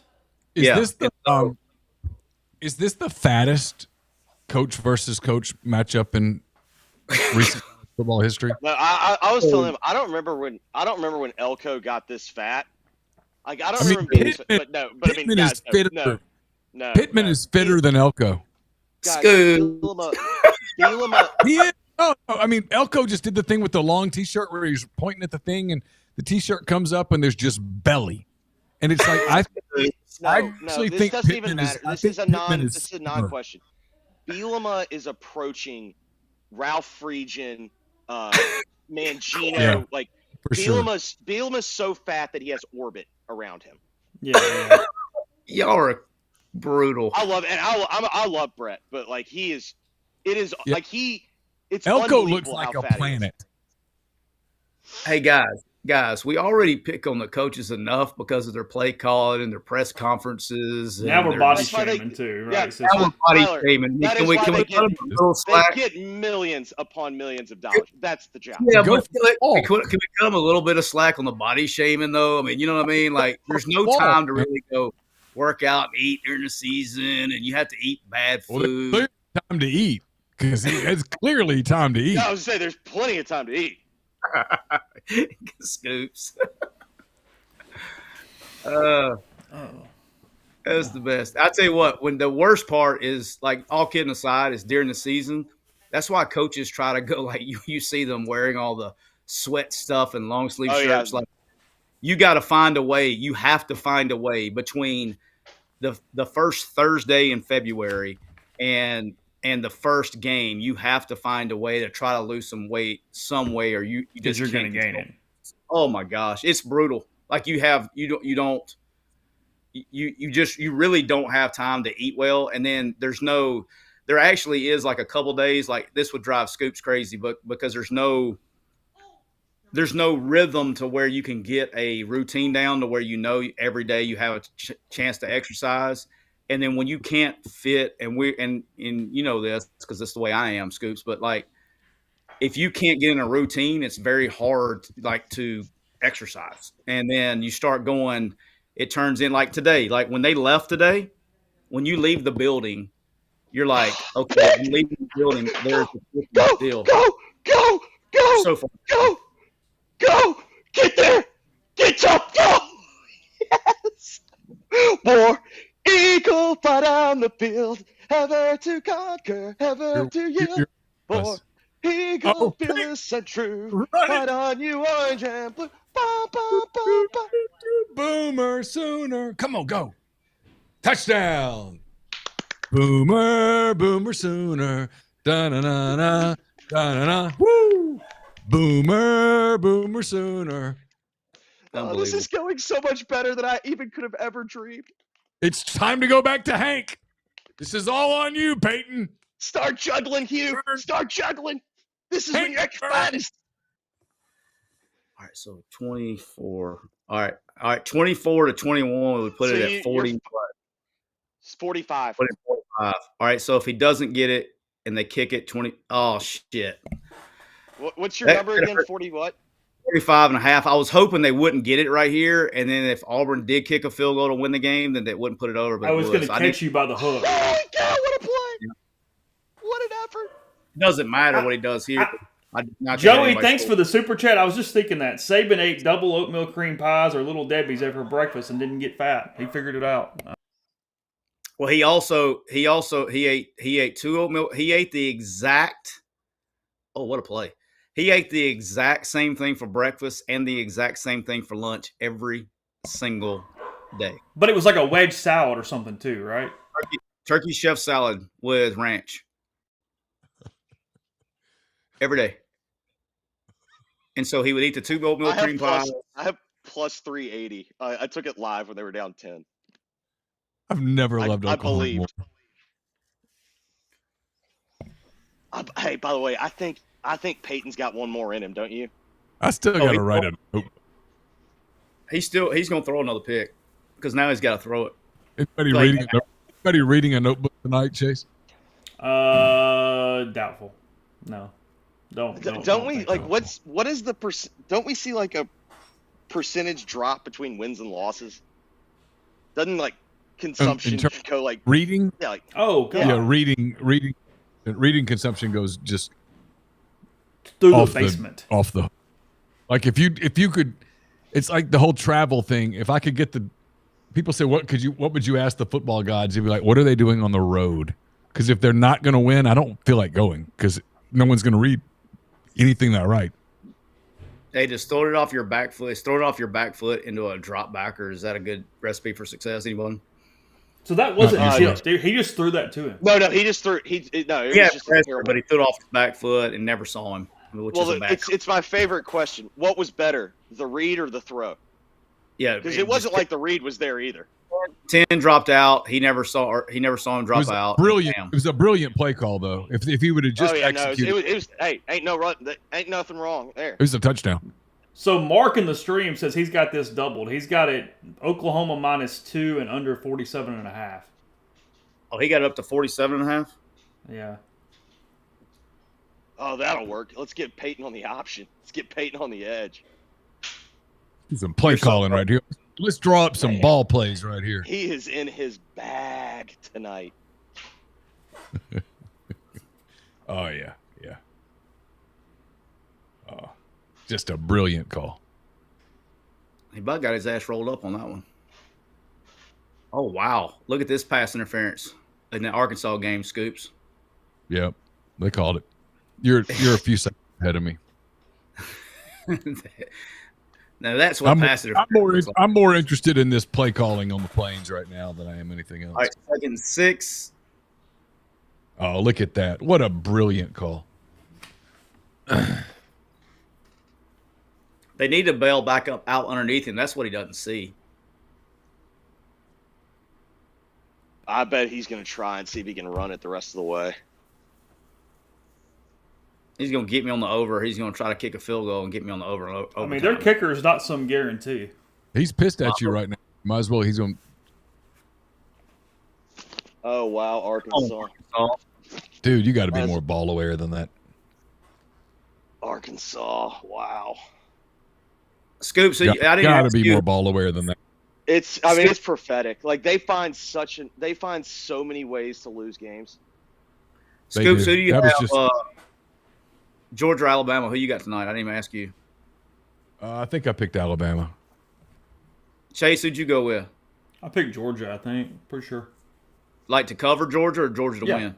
No, cover. Well, Jeffrey? Georgia. I mean, he held that thing like a loaf of bread somewhere.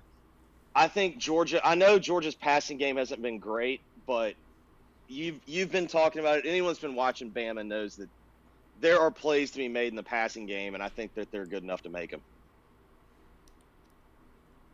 I'll just be interested how aggressive they're going to be. Damn, Texas State got beat. I didn't see that one coming. Who got them? Who popped them? Sam Houston. 40-39. Oh, man. 4th down, 2-minute drill, 2-minute warning. That's a big time thing, too, because now you lost the timeout. So they can run 43 seconds off the clock. They get a stop here, it's pretty much a wrap. Because does anybody have confidence in Peyton Thorne going down the field with no timeouts? Yeah, you have to go 80 with none left. What's it, 4th and what? It's going to be a minute.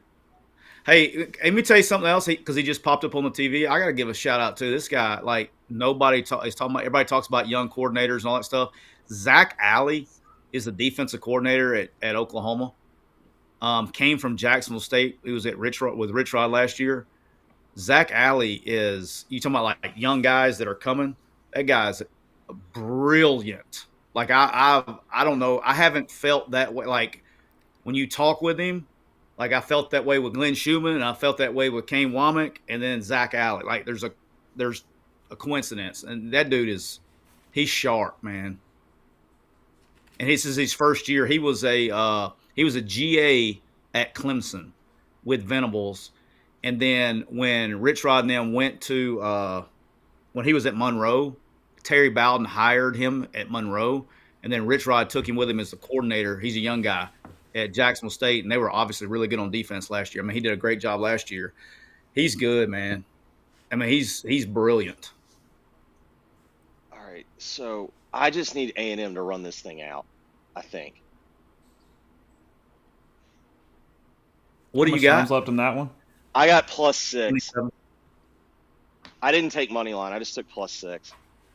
Oh, they're going to try to run it out anyway. He just called his timeout, so he's got one timeout left, so you can only run a minute 23 with one timeout. So if they get a first down, it's over. Yeah, I need a first down. First down ball game. And then it's 4th and like what, 6 or 8 or something in the Auburn game? 4th and 11. I don't know, man. I mean, how many does he have? Does he have 2 or does he have 3? It's you talking about timeouts? He's got 2. Yeah, he's got Two. 2 left. He's got 2. You can run 43 seconds off of that. So, but I would drop 8 right here. You got to go for it. He has no choice. You got to go for it. But I would drop, if I was Oklahoma, I'd drop 8 right here. I would not bring pressure. Just make a throw, and because you're still driving. Oh, well, the worst thing you could do is that's somebody one-on-one. Yeah, I totally almost every pick he throws is to somebody coming bailing back underneath he doesn't see the underneath coverage at all. Show 0. The same thing you threw the last pick on. You show 0, then bail up underneath and drop 38. All right. Let's go knees. Let's go victory. All right. You're going, hey, Jeffrey, one request. You're ahead of me on this play. Wait 15 seconds before you celebrate on the Auburn game. All right. Marine Rebel, thanks for Super Chat, says you're going to do another watch party for next week's game. Road games at least make it possible, so I'll look at that for next week. We'll see. Home games don't make any sense. Shout out to our guys at Realtree, too, man. MPW 15% off, Realtree.com. Extreme Galaxy pattern hitting all the shelves here in the last couple weeks and moving forward as well. Hold your celebration or not celebration, Jeffrey. I'll tell you when they're snapping the ball. How far behind are you, Siski? They're showing 0. They're double spying him. Boom. Smack his ass. Bam. Okay, you can celebrate now, Jeffrey. God dang. Man, I hate that for Hugh. Oh, man. Just so mad because, he's such a good person. Peyton would just get rid of the ball and do what we tell him to do. I just got to find a quarterback that'll do what I tell him to do. Hey, Jeffrey, you want me to tell you my luck right now? Let me tell you what's going to happen right here. What's that? They're going to kick a field goal.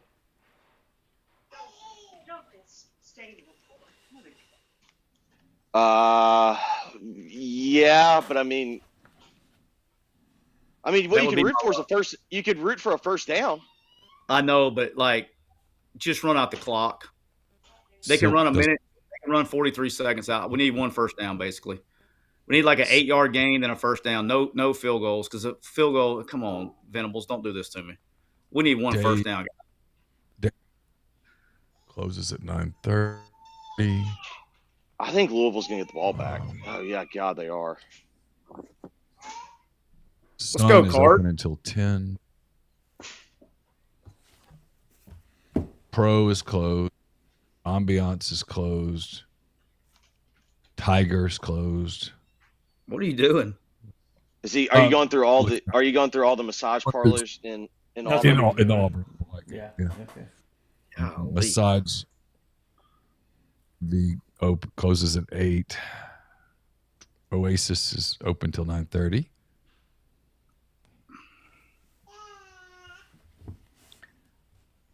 Lavender is open until 9. Oh no! No, it's the false start. Oh Jesus! Oh,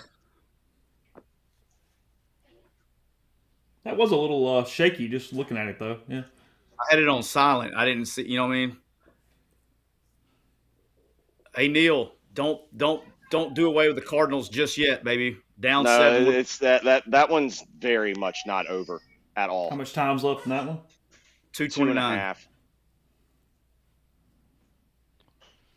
Kyle Hendrick won his final game as a Cub today. It's emotional. Hey Chase, how you feeling about the Bravo tied for the freaking lead? I mean, I'm interested. I mean, I've not put enough effort into it over the season, but I'm in. I was happy for Free yesterday. Dude, he shoved. No matter what's left, I was happy for him.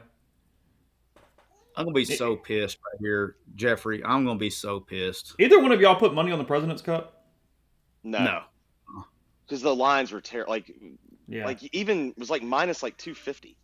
I picked Biden. Hey, Scoops, tip of the hat, dog. That's a good one. Thanks, man. What do you think, Jeffrey? So what was it? Last I saw was 8-6 today. That was what I saw too. I don't know past that. I don't know. I don't know what it wound up. I mean, I was a little bit woke on yesterday, thinking they got skunked for TV. Oh, make sure you get it to Sunday. That felt very professional wrestling. Oh wow. Now they played terrible. They won like 3 holes or something. I mean, it was like 27-6 in holes 1. Yeah, Xander and Cantley shit the bed. I know that. I think they lost every hole. They lost every hole that Cantley hit the tee shot on. All right, find a way to get a first down and go down. Find a way to get a first down and go down.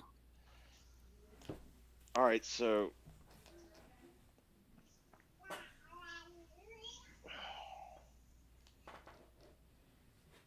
okay, Auburn still got 1 left. Keep it. Damn it. Do you kick the field goal here?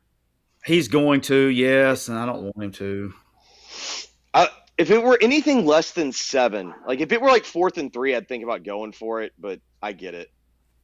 He's a defensive coach. He's going to kick the field goal to get it to make him score a touchdown to beat him. He has to do it. Yeah. I mean, 11-7, Mark says in the President's Cup. 11-7. All right, so big day for Biden. Yeah.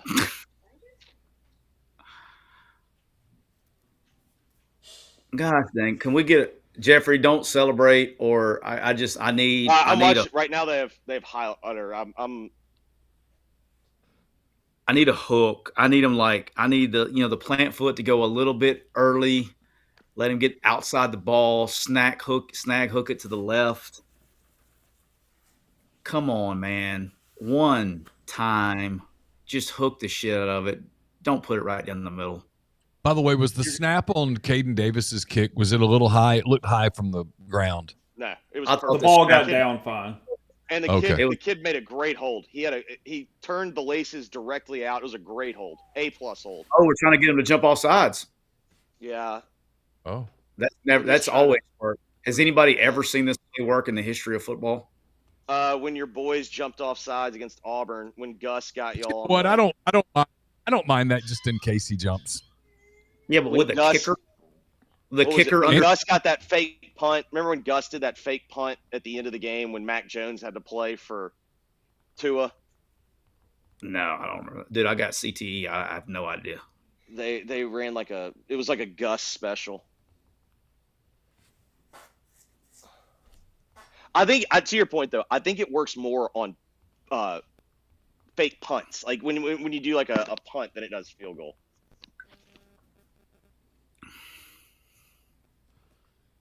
Fourth and 7 with a kicker under center. I'm not expecting him to snap the ball. Fourth and one for Louisville. Yeah, I got it right here. Thorne was good in the first half. 11 of 16, Texas starting to 99 put away. 2. Miss it, jinx it, miss it, hook it, miss it, hook it, miss it, hook it, right down the motherfucking middle. God dang it. I mean, it was a no doubt. I think he split the crossbar. Dude, he couldn't have missed that off center by more than 3 inches. Yeah. That was like last year. I know he hasn't been as good this year. He's been human, but last year Tucker had one of those game winners he hit. If the goalpost would have been like 2.5 feet wide, he still would have made it. So Peyton Thorne gets 54 seconds. I don't even care. Look, if he can't get this done, if he can't get this done, no flag. Okay. I mean, Hugh put him in position to win this game, and if he can't do it, it's his fault. It's bottom line. Oh, you could already tell he's gonna fillet him after the game. I mean, he put him in position to win. He gave him every tool he could possibly have, and he didn't get it done. And that's a reflection on his character. Tyler, does he have anyone in his life to give him advice about what to say publicly? Jeffrey. I mean, it's just unbelievable. But, does Jimmy say nothing? No, Jimmy doesn't get involved in stuff like that. I can tell you that right now. Jimmy doesn't do that. Not with stuff like that. Nope, absolutely not. He's too busy for that. That's not. He doesn't micromanage like that. That's the reason I always pushed back on the Laramie Tunsil thing that night. Laramie Tunsil was a professional. He spoke that night because he wanted to.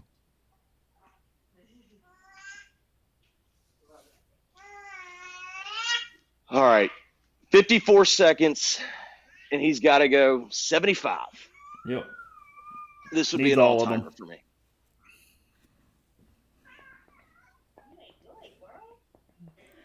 What was this line for us? 2, I think. Okay. 2.5. We're in good shape. I mean, it doesn't matter. It doesn't matter either way. It's either Auburn's going to win. Either Auburn's going to win. You're cover or losing outright. Right. Correct. Dude, Louisville let that game get away there, Jeffrey. Yeah, that's one of those ones that I feel lucky. Notre Dame was the right side in the first half. Notre Dame wasn't the right side for the game, I don't think. He did not have the sticks. No, come on. Oh, they're always going to give that. They're an NFL when it comes to 2-minute drills, Scoops. You don't even have to just got to get 9. There we go. Grab the ball and run it to the spot. All you got to do to that kid. That's all you have to do to him is drop him out and bring the blitz from the weak side. They'll hit him in the head every time.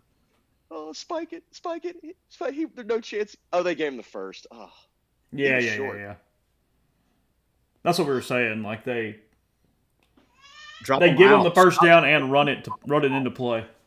You got to drop them out. Stop playing base defense. They can't see the underneath stuff. That was not a first down. He's a full yard short. Oh, that was really bad. That's what. See, I'm ahead of y'all. A full yard short of the first down. Oh yeah, you were talking about that play, not the other one. Yeah. No, that's what I was talking about. Like, and now they're getting a break because they're going to review it and see that he's short. That's They're going to review it and see that he's short, but he's going to now. I think that's a runoff though, right? I think that's a runoff. Not on a review. Yeah, it's not their fault. They have to run. Be they have better. to run 10 seconds. No. You can't punish the team for the officials being inadequate. I'm telling you, they're talking to him like no. Almost 2 yards. What are we doing? By almost 2 yards. So what was the Notre Dame Louisville final? 31-24. Yes, okay. To Mark Angelo, I did lay 6 to Marcus Freeman.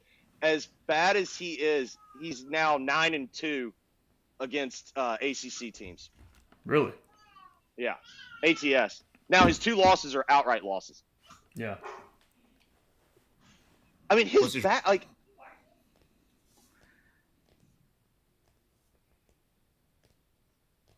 What was the down? What down was that? Was that third down right there in the last play? It was third because they had the catch, the sack. So it should be 4th down. I have lots of people asking. Hold on 1 second, Jeffrey. I have lots of people asking why we're not asking about Ulysses Bentley. It's because it's been asked and answered. You either believe him or you don't. I'm not going to keep asking about it.